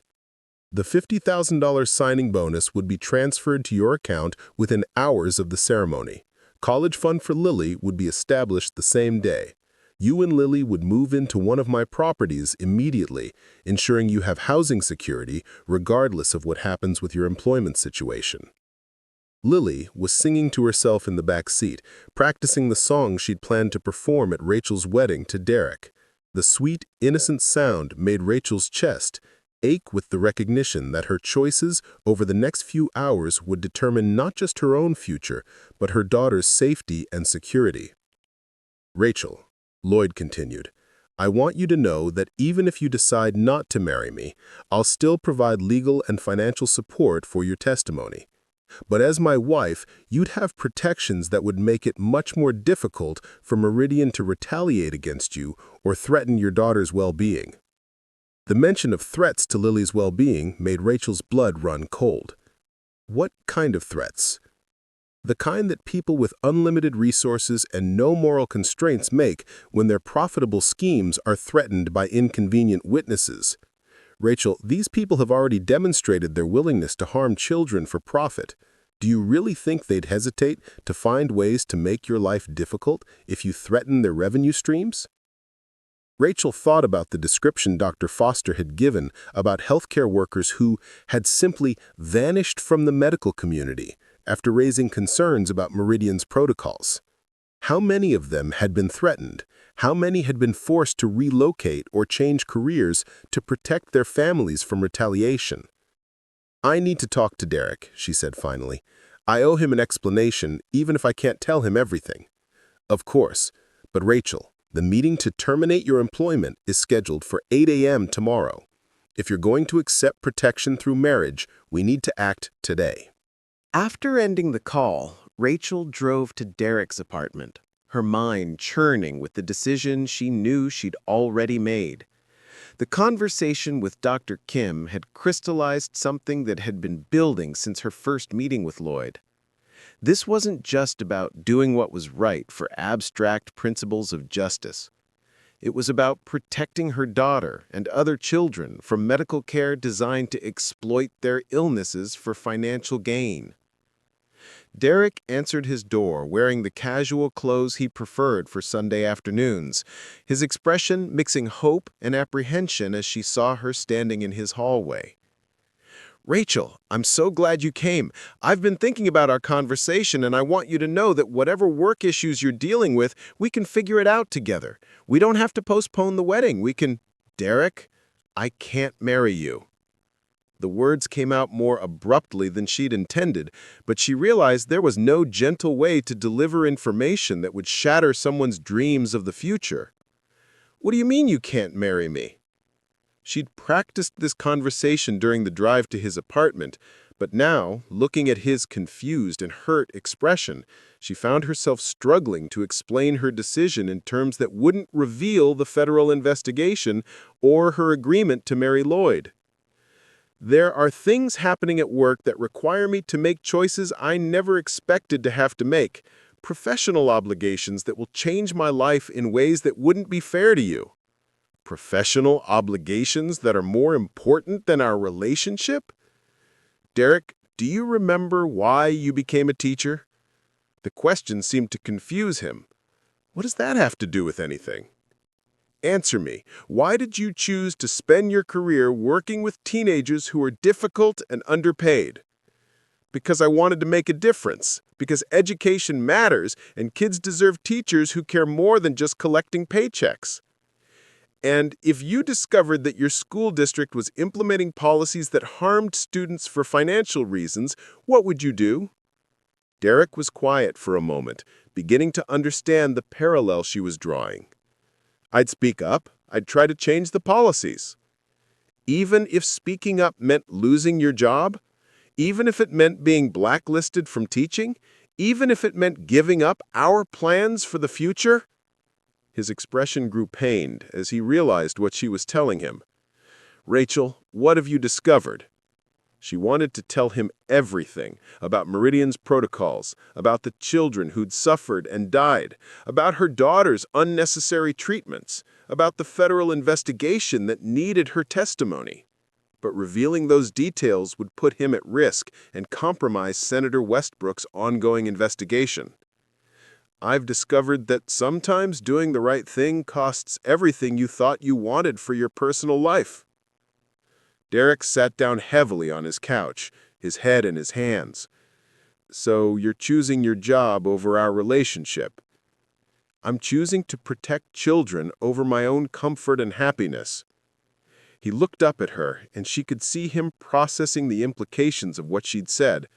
Derek was a good man, someone who'd chosen a profession dedicated to helping others. He understood the weight of moral obligation even when it conflicted with personal desires. Is there anything I can say that would change your mind? Would you want me to choose personal happiness over protecting children from harm? The question hung in the air between them, both of them knowing the answer. Derek had fallen in love with her partly because of her dedication to her patients, her willingness to advocate for children who couldn't advocate for themselves. He couldn't ask her to abandon those principles for the sake of their relationship without asking her to become someone different than the person he'd fallen in love with. "What happens now?" he asked quietly. "Now you move forward with your life, and I hope someday you'll understand that this choice isn't about not loving you. It's about loving something larger than both of us." As Rachel left Derek's apartment, she felt the weight of burning bridges that couldn't be rebuilt. The life she'd planned with him, modest but comfortable, safe but unremarkable, was disappearing behind her, replaced by something uncertain and dangerous, but necessary. Her phone buzzed with a text from her mother. "Lily is asking when she gets to be a flower girl. What should I tell her?" Rachel stared at the message, thinking about her daughter's excitement about the wedding, about the pink dress that was hanging in Lily's closet, about the simple joy of a 6-year-old who believed that her mother's happiness was guaranteed. She typed back, "Tell her that sometimes plans change, but the people who love us will always find ways to make us happy." Then she scrolled through her contacts and found Lloyd's number. The call she was about to make would protect her daughter and potentially save other children's lives, but it would also irrevocably change both of their futures. When Lloyd answered, Rachel's voice was steady despite her racing heart. "I'll marry you. Today, if possible." "Are you certain?" Rachel thought about Lily's unnecessary hospitalization, about Maria Gonzalez's prolonged suffering, about the hundreds of children Dr. Foster had shown her in photographs. "I'm certain." "Then let's go save some lives." The civil ceremony took place at 4 o'clock Sunday afternoon in Judge Patricia Henderson's private chambers, with Victoria Hayes and Dr. Foster serving as witnesses.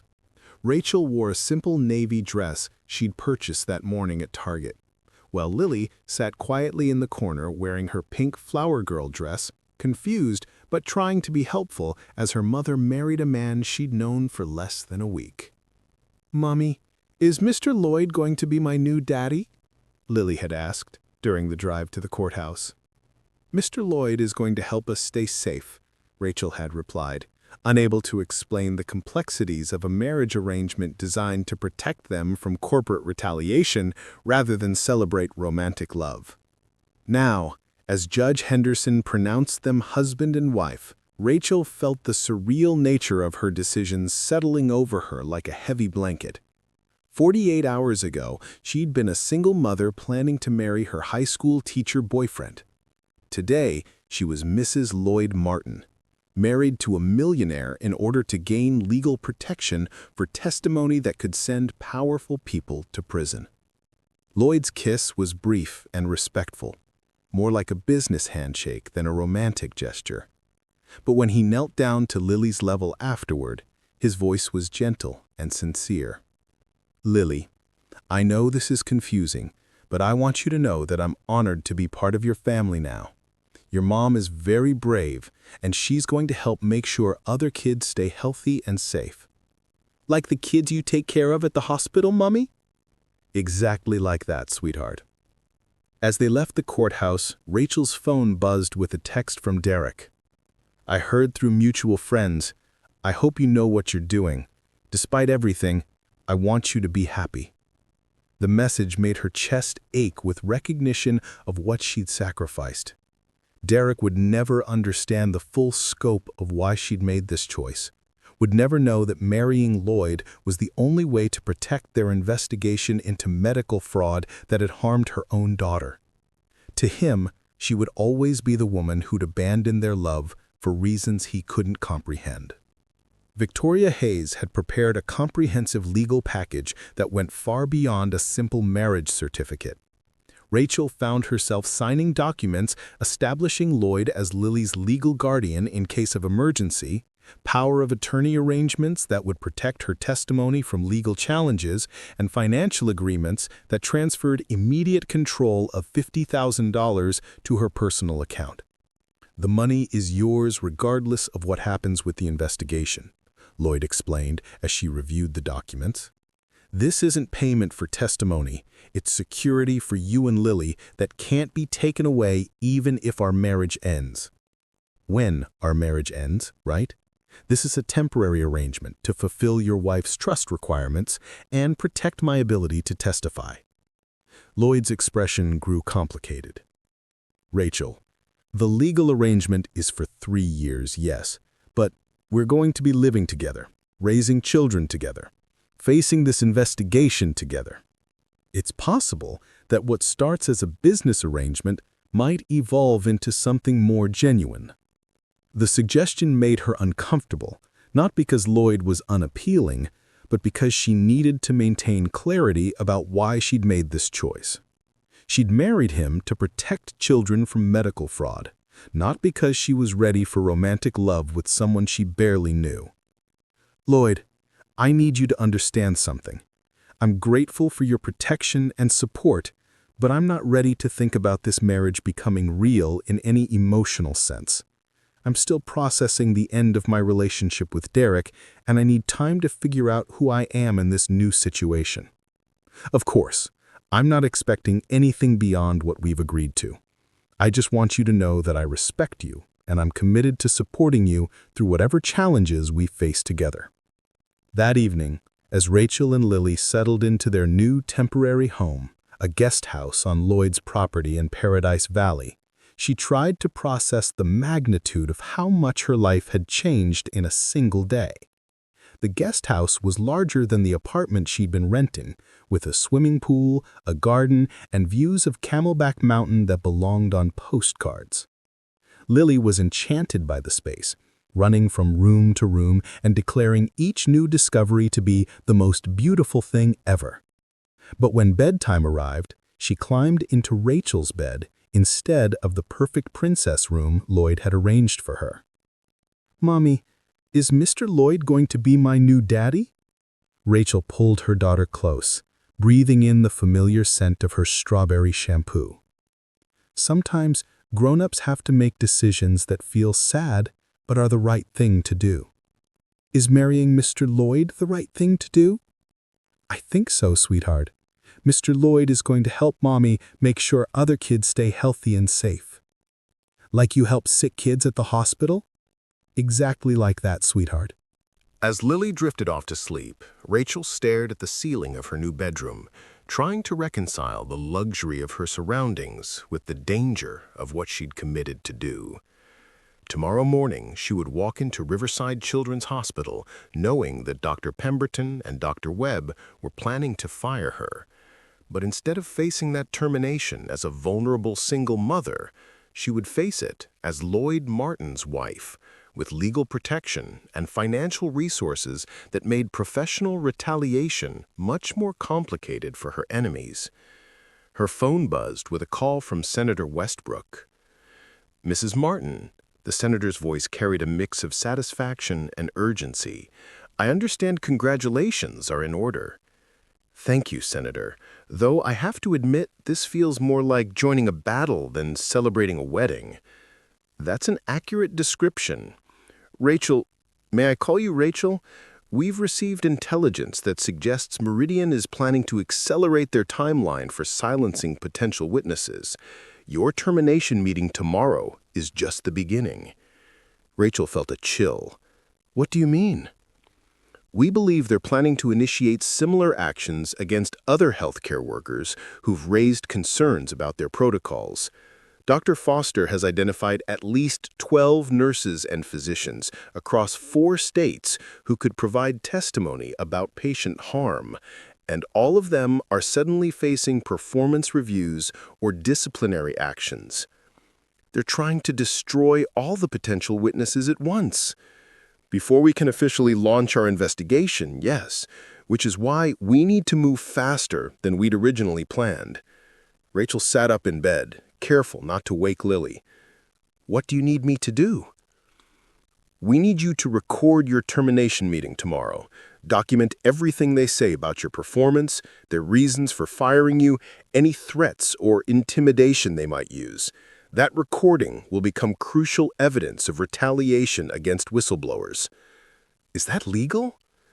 Arizona is a one-party consent state for recording conversations. As long as you're present, you can legally record without the other party's knowledge or consent. Senator Westbrook's request crystallized the reality of what Rachel had committed to. She wasn't just agreeing to testify about patient care problems. She was becoming an active, undercover investigator, gathering evidence that could determine the success or failure of a federal case against medical fraud. "Senator, I have to ask you, what happens if this investigation fails? What happens if Meridian's lawyers find ways to discredit all of us?" "Then children continue to suffer and die, while corrupt executives get richer." "Rachel, I won't lie to you about the risks. These people have unlimited resources and no moral constraints. They've spent years perfecting systems for destroying anyone who threatens their profits. But they've never faced coordinated federal investigation supported by witnesses who have the protection and resources to fight back. And you think Lloyd's marriage proposal provides that protection? I think Lloyd Martin's wealth and social connections make it much more expensive and risky for Meridian to use their usual intimidation tactics against you. As his wife, you're no longer an isolated healthcare worker who can be quietly destroyed. You're someone whose treatment will be scrutinized by people with power." After ending the call, Rachel walked to the guest house's large windows, looking out at the lights of Phoenix sprawling across the desert landscape. Somewhere in that city were the offices where Dr. Webb and his colleagues were planning their response to federal investigation. Somewhere were the homes of other healthcare workers who were about to face professional destruction for trying to protect their patients. Her reflection was interrupted by Lloyd's quiet knock on the guesthouse door. She found him standing on the porch, holding 2 cups of tea, and wearing an expression of careful concern. "I saw your light on and thought you might want company. This has been an overwhelming day." She accepted the tea gratefully, gesturing for him to sit on the porch furniture that looked out over the garden. "I keep thinking about what we're really up against. These people have spent years building systems to protect their profits and destroy anyone who threatens them. What makes us think we can succeed where others have failed?" "Because we're not doing this alone, and we're not doing it in secret. Senator Westbrook's investigation has resources and legal authority that individual healthcare workers never had. Your testimony won't be an isolated complaint. It'll be part of a comprehensive federal case based on evidence from multiple sources. And if they find ways to discredit that evidence, then at least we'll know we tried." "Rachel, when Amanda was dying, I kept thinking there had to be something more I could do, some way to fight the system that was profiting from her suffering.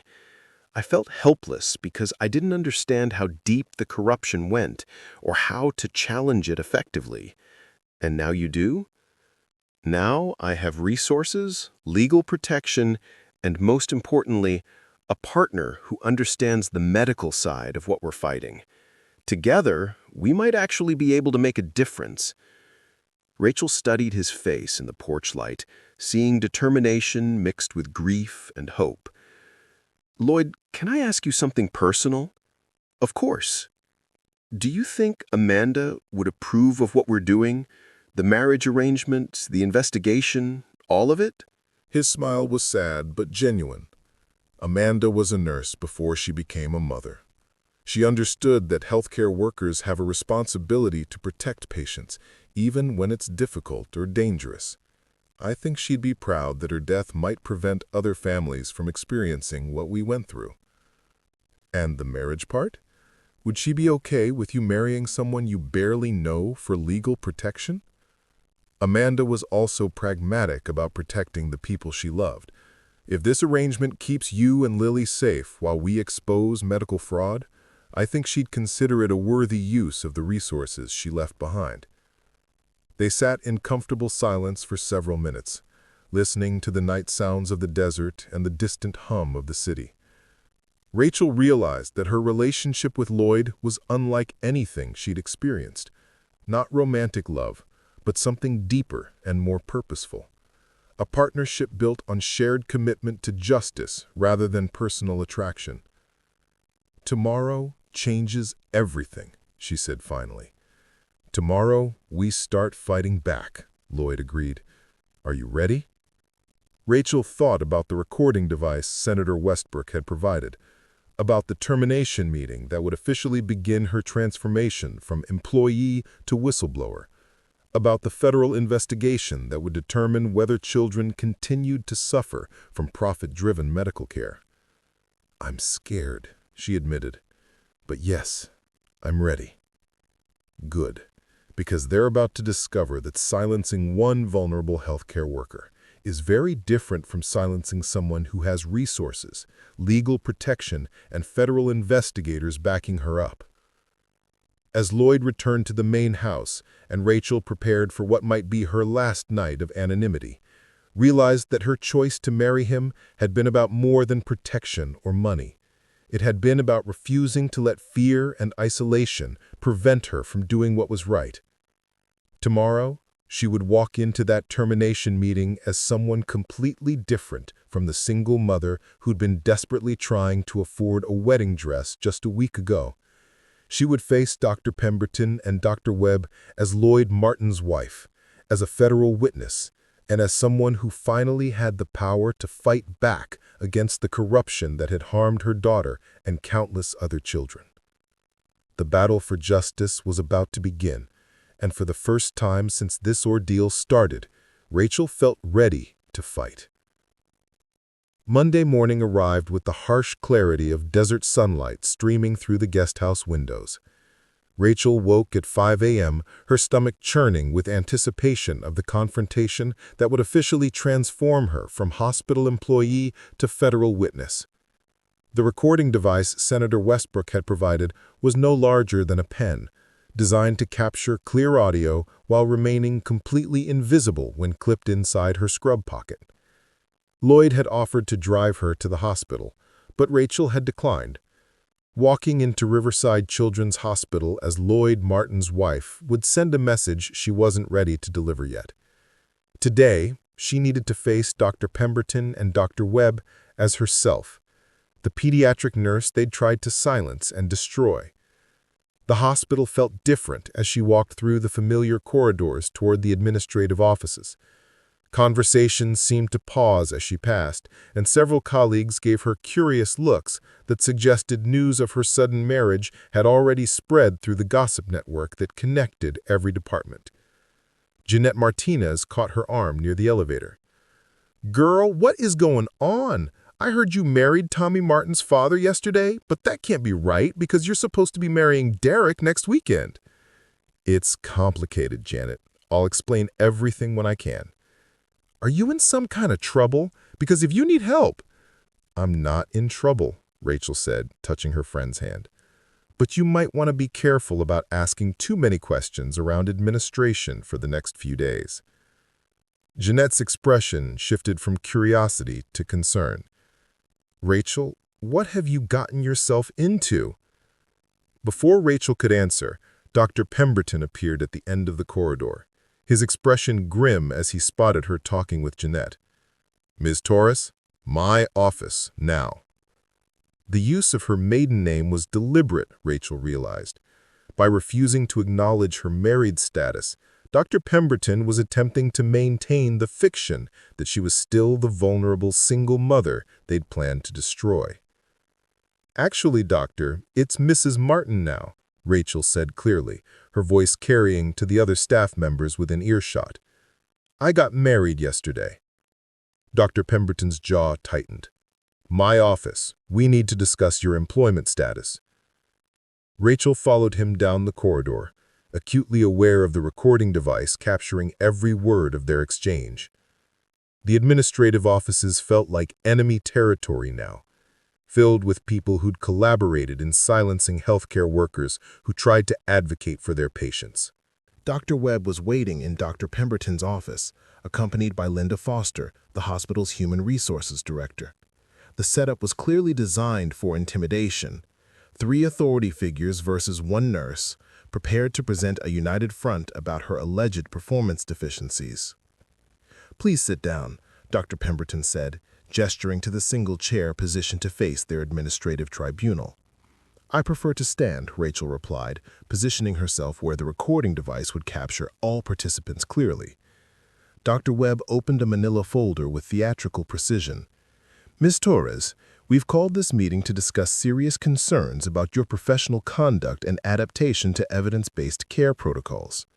"It's Mrs. Martin," Rachel corrected again, "and I'd like to know what specific concerns you're referring to." Linda Foster consulted her own files. "Over the past 6 months, you've filed multiple incident reports questioning established treatment protocols. You've been observed modifying standard procedures without authorization. Several colleagues have reported that you've been resistant to implementing new evidence-based guidelines." "Which colleagues?" Rachel asked. "That information is confidential," Dr. Pemberton replied. "What matters is the pattern of behavior we've documented." Rachel realized they were following exactly the script Dr. Foster had described, creating a paper trail of performance problems that would justify termination and discredit any subsequent allegations she might make. "Dr. Webb," she said, turning to face the Meridian executive directly, "are these concerns related to my questions about the respiratory protocols your company developed?" "Ms. Torres, Mrs. Martin," Dr. Webb corrected himself with obvious irritation. "Meridian Healthcare Solutions provides evidence-based treatment guidelines that have been rigorously tested and peer-reviewed. Healthcare workers who refuse to implement these protocols create liability issues for their employers." "What kind of liability issues?" "The kind that arise when patients receive substandard care because nurses decide to ignore medical research in favor of their personal preferences." Rachel felt anger rising in her chest. Personal preferences, like suggesting positioning changes that immediately improved Tommy Martin's breathing? Personal preferences, like questioning why children are staying in the hospital longer and requiring more expensive treatments than they did before your protocols were implemented? Dr. Pemberton leaned forward. "Mrs. Martin, your employment here requires following established procedures, not freelancing based on your individual opinions about patient care. Even when those established procedures seem designed to prolong illness rather than cure it?" The question hung in the air like a challenge. Dr. Webb's expression hardened, while Linda Foster looked uncomfortable with the direction the conversation was taking. "That's exactly the kind of conspiratorial thinking that makes you unsuitable for continued employment here," Dr. Webb said. "You are suggesting that medical professionals would deliberately harm patients for financial gain, which is both offensive and completely unfounded." "Is it unfounded?" Rachel pulled out her phone and opened the folder of photographs she'd taken in the medical records room. "Because I have documentation showing that since Meridian's protocols were implemented, average length of stay for pediatric respiratory patients has increased by 60%, readmission rates have doubled, and medication costs per patient have risen by nearly 80%. Dr. Pemberton stood up abruptly. "How did you obtain that information?" "Through my normal job responsibilities as a pediatric nurse reviewing patient outcomes." "You accessed restricted files without authorization. That's grounds for immediate termination." "I accessed patient care information that's part of my job to monitor and evaluate. The same information that your incident reporting system is supposedly designed to collect and analyze." Dr. Webb stepped forward, his voice taking on a threatening edge. "Mrs. Martin, I think you should be very careful about making accusations you can't support. Your recent marriage doesn't protect you from the consequences of professional misconduct or the potential legal ramifications of sharing confidential patient information inappropriately." The veiled threat against Lloyd crystallized Rachel's understanding of what they were really afraid of. Her marriage hadn't just provided her with financial protection, it had given her access to resources that could expose their conspiracy on a scale they'd never faced before. "Are you threatening my husband, Dr. Webb?" I'm reminding you that spreading unsubstantiated conspiracy theories about respected medical institutions can have serious legal consequences for everyone involved. Rachel looked around the room at the three people who'd spent months planning her professional destruction, who'd dismissed the concerns of healthcare workers trying to protect their patients, who'd profited from treatments that prolonged children's suffering. "What if the theories aren't unsubstantiated?" she asked quietly. Dr. Pemberton's face flushed red. "That's enough. Mrs. Martin, your employment at Riverside Children's Hospital is terminated effective immediately. You'll surrender your ID badge and keycard, and security will escort you from the building." "On what grounds?" "Insubordination, failure to follow established protocols, unauthorized access to confidential information, and unprofessional conduct," Linda Foster read from a prepared statement. "And if I file a wrongful termination lawsuit?" Dr. Webb smiled coldly. "Based on the documentation we have of your performance issues, I don't think any attorney would take that case, particularly once they review the psychological evaluation we've scheduled to assess your fitness for healthcare work." The psychological evaluation was a new wrinkle Rachel hadn't expected, but she recognized it as another tool for discrediting whistleblowers. If she could be labeled as mentally unstable, any testimony she provided would be easier to dismiss. "I see," she said calmly. "And who exactly would be conducting this psychological evaluation?" "Dr. Patricia Williams, a respected psychiatrist who specializes in healthcare worker stress and professional burnout," Dr. Webb replied. Rachel pulled out her phone and placed a call while the three administrators watched with growing alarm. "Senator Westbrook, this is Rachel Martin. They've just terminated my employment and are attempting to force a psychological evaluation to discredit my testimony." "Yes, ma'am, I have everything recorded." "No, I don't think Dr. Patricia Williams is going to be an impartial evaluator." She ended the call and looked at the increasingly pale faces of her former supervisors. "The senator says to tell you that Dr. Williams is currently under investigation for providing fraudulent psychiatric evaluations to help corporations discredit whistleblowers." Dr. Webb's composure finally cracked. "You can't prove any of this conspiracy nonsense." "Actually, we can. Senator Westbrook's investigation has been monitoring communications between Meridian and partner hospitals for months. We have documented evidence of your systematic retaliation against healthcare workers who question your protocols. We have financial records showing the revenue incentives built into your treatment guidelines. And we have medical expert testimony that your protocols are designed to maximize profits rather than optimize patient outcomes." Linda Foster looked stricken. "I was told this was a standard performance evaluation." "Miss Foster," Rachel said gently, "you might want to consult your own attorney about whether participating in conspiracy to silence federal witnesses constitutes obstruction of justice." The Human Resources Director quickly gathered her files. "I need to review our documentation procedures with legal counsel." As Linda Foster hurried out of the office, Dr. Pemberton made one last attempt to control the narrative. "Dr. Martin, you're making serious accusations that could damage your reputation and career permanently. Are you certain you want to proceed with this course of action?" "Dr. Pemberton, my career was already being destroyed to protect Meridian's profits. The only difference now is that I have the resources to fight back." Dr. Webb stepped closer, his voice dropping to a menacing whisper. "You have no idea what you're up against. Meridian has resources and connections that extend far beyond this hospital. We can make life very difficult for you and your family."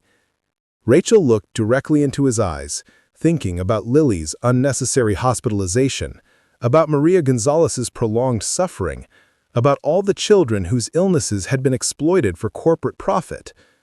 "Dr. Webb, you've already made life difficult for hundreds of families by designing medical treatments that harm children for financial gain. The difference is that now you're threatening someone who has federal investigators backing her up." The office door opened and two FBI agents entered, displaying their credentials to the startled administrators.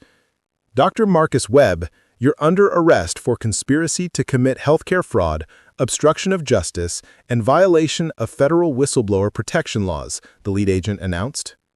As Dr. Webb was read his rights and handcuffed, Rachel realized that the confrontation she'd expected to end her career had instead become the beginning of justice for the children and families who'd been victimized by Meridian's conspiracy.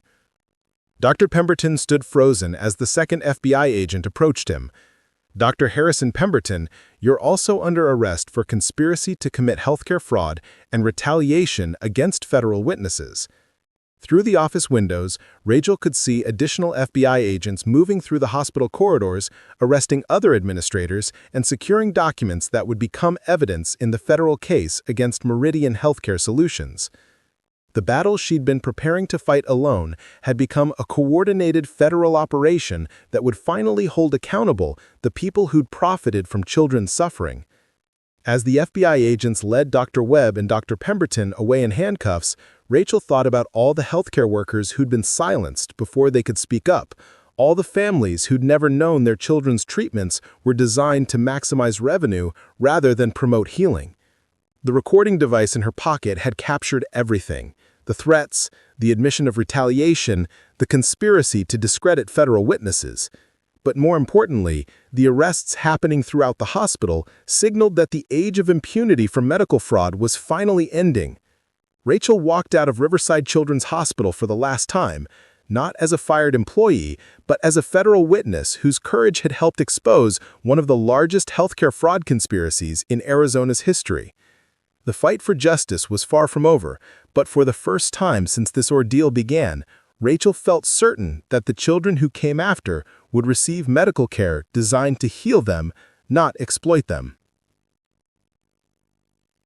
6 months later, Rachel stood before a packed federal courthouse in downtown Phoenix, reading her victim impact statement to Judge Margaret Chen during the sentencing hearing for Dr. Marcus Webb and his co-conspirators.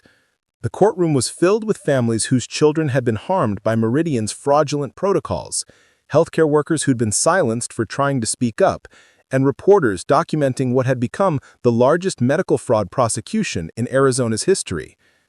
"Your Honor," Rachel began, her voice steady despite the magnitude of the moment. "6 months ago, I was a single mother working as a pediatric nurse, struggling to afford a wedding dress while watching children suffer under medical treatments designed to generate profits rather than promote healing.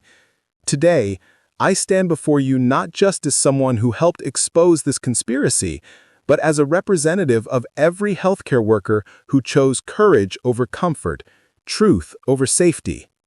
In the gallery behind her, Rachel could see Lloyd holding Tommy's hand, both of them healthy and whole despite everything they'd endured. Lily sat beside them, now 7 years old and thriving in her new school, wearing a dress that cost more than Rachel used to make in a month, but still preferring the stories her mother told her about brave people who helped protect children. Dr. Webb sat at the defendant's table, his expensive suit unable to disguise the defeat in his shoulders. Beside him, Dr. Pemberton stared straight ahead, avoiding eye contact with the healthcare workers whose careers he'd tried to destroy. The other co-conspirators, pharmaceutical executives, hospital administrators, and corrupt physicians, filled 2 additional tables, their collective guilt documented through thousands of pages of evidence that Rachel's testimony had helped federal investigators assemble. "The children whose cases I documented," Rachel continued, "represent just a fraction of the victims harmed by this conspiracy. Maria Gonzalez, whose family spent $15,000 on treatments that prolonged her illness. My own daughter Lily, whose immune system was compromised by unnecessary medications. Tommy Martin, whose recovery was delayed by protocols designed to maximize revenue rather than optimize care. These children trusted healthcare professionals to help them heal, and instead they were treated as profit centers in a criminal enterprise." Senator Westbrook, who'd become a close friend and mentor during the investigation, sat in the front row with Dr. Foster and the dozen other healthcare workers whose testimony had helped build the federal case. Their collective courage had not only exposed Meridian's conspiracy, but had led to sweeping reforms in how pharmaceutical companies were allowed to partner with hospitals and influence treatment protocols. Judge Chen looked up from the sentencing documents. "Mrs. Martin, your testimony helped expose a conspiracy that spanned 7 states and involved over 200 healthcare facilities. Can you tell the court how this experience has affected your perspective on the healthcare system? Rachel thought about the question, remembering the terrified single mother who'd hired a fake boyfriend to avoid family judgment at a wedding she couldn't afford. That woman seemed like a different person now, someone who'd been so focused on her own immediate problems that she'd missed the systematic corruption happening around her. Your Honor, this experience taught me that individual healthcare workers have a moral obligation to speak up when they observe patterns that harm patients, even when speaking up requires personal sacrifice.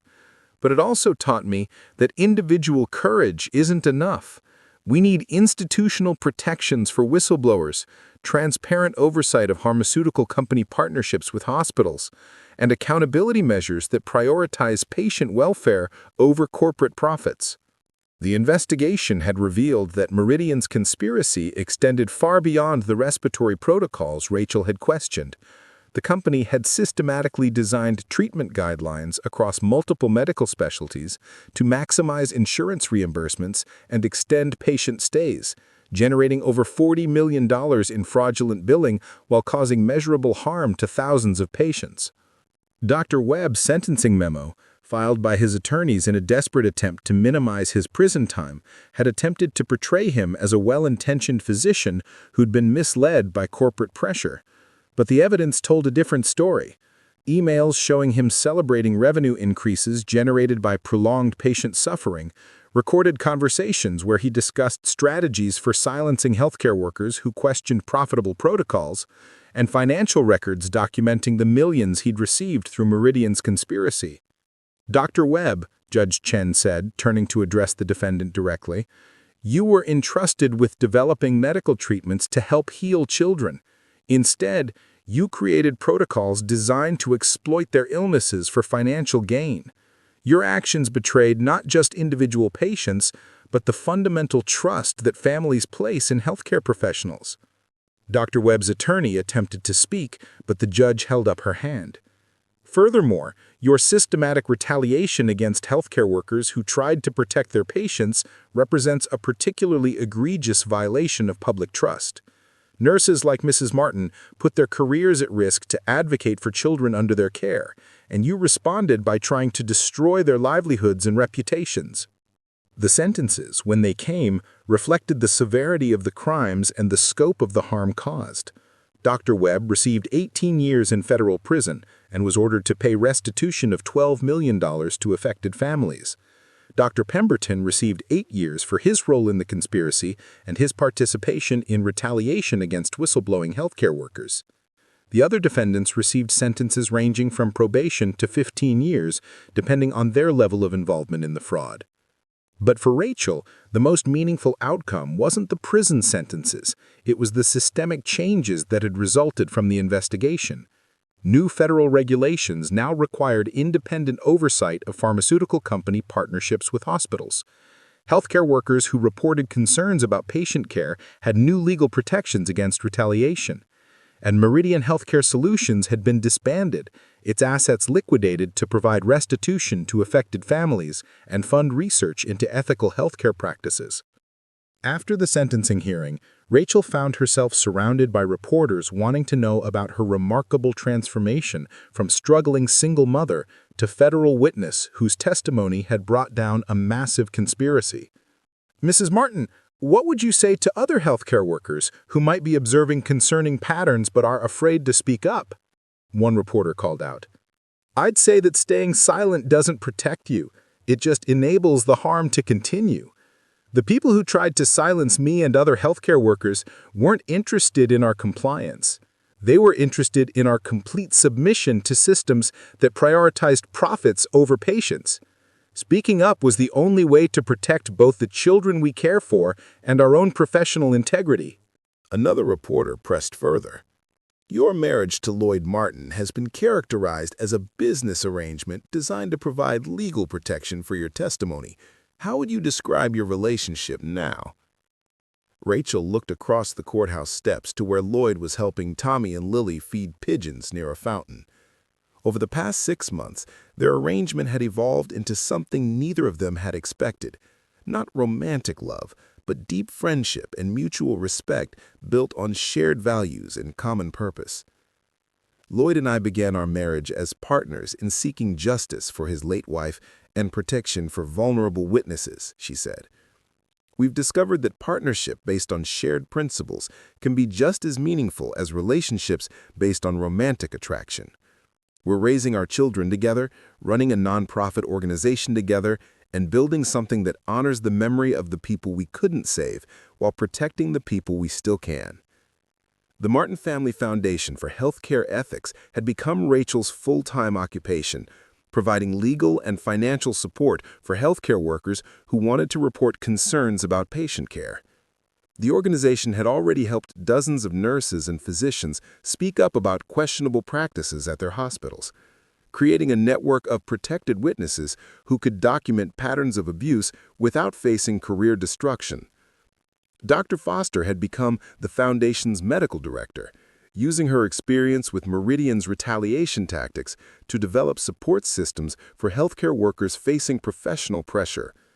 Together, they'd created what Senator Westbrook called the most effective healthcare whistleblower protection program in the country. As the reporters dispersed and the families who testified began heading home, Rachel found herself walking through downtown Phoenix with Lloyd, Tommy, and Lily. The afternoon sun cast long shadows between the buildings, and the city felt different than it had 6 months ago, not because it had changed, but because she had. "Mommy," Lily said, skipping ahead with Tommy, "Mrs. Patricia at school asks me to explain what you do for work. I told her you help make sure doctors and nurses take good care of sick children. Is that right?" "That's exactly right, sweetheart. She said that's a very important job." "It is, but you know what the most important part is?" Lily looked up at her expectantly. "The most important part is that when we see something wrong, we don't stay quiet about it. We speak up, even when it's scary, because protecting people is more important than protecting ourselves."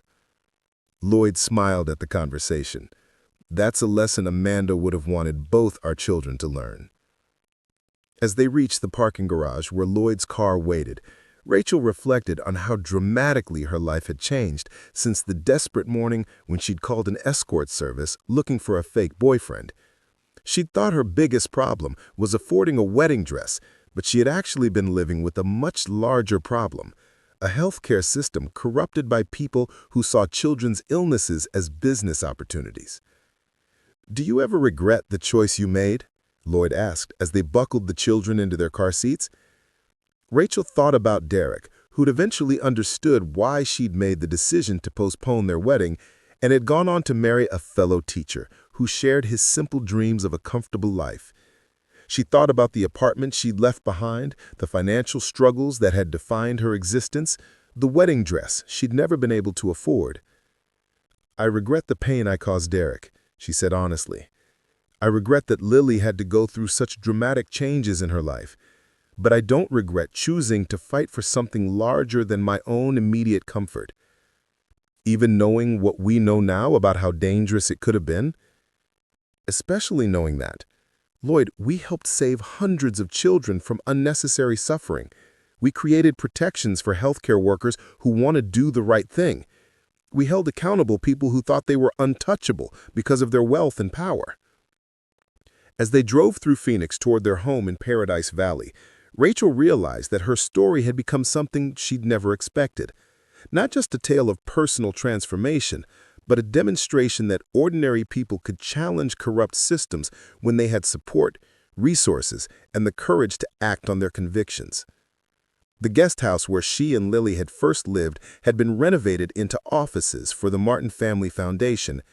Their real home now was the main house, where Rachel and Lloyd had separate bedrooms but shared responsibility for raising children who understood that their parents' marriage was built on mutual respect and common purpose, rather than romantic love. It wasn't the life Rachel had planned when she'd been struggling to afford a wedding dress, but it was a life that mattered in ways her original plans could never have achieved. She discovered that sometimes the most important choices weren't about personal happiness, but about what kind of world you wanted to leave for the children who came after you.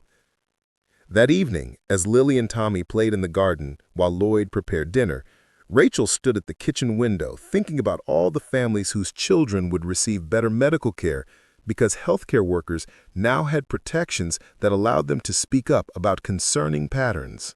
Her phone buzzed with a text from Janet Martinez, who'd been promoted to charge nurse after the Riverside investigation led to a complete reorganization of the hospital's administration. New protocols are working great. Kids are recovering faster, families are happier, and nurses feel heard when we raise concerns. Thank you for having the courage we all needed. Rachel smiled, thinking about the ripple effects of choices that initially seemed to be about individual survival, but turned out to be about collective justice. The single mother who'd hired a fake boyfriend to avoid family judgment had accidentally become someone who helped transform how healthcare fraud was prosecuted and prevented. As Lloyd called them in for dinner, Rachel realized that her story had become proof that ordinary people facing impossible choices could create extraordinary change when they chose courage over comfort, truth over safety, and justice over personal convenience. The wedding dress she'd never been able to afford had been replaced by something far more valuable: the knowledge that she'd helped protect children from harm and created a legacy that would continue long after her own story ended. Some transformations, she'd learned, were worth far more than anything money could buy. Up next, you've got two more standout stories right on your screen. If this one hits the mark, you won't want to pass these up. Just click and check them out. And don't forget to like, subscribe, and turn on the notification bell so you don't miss any upload from us.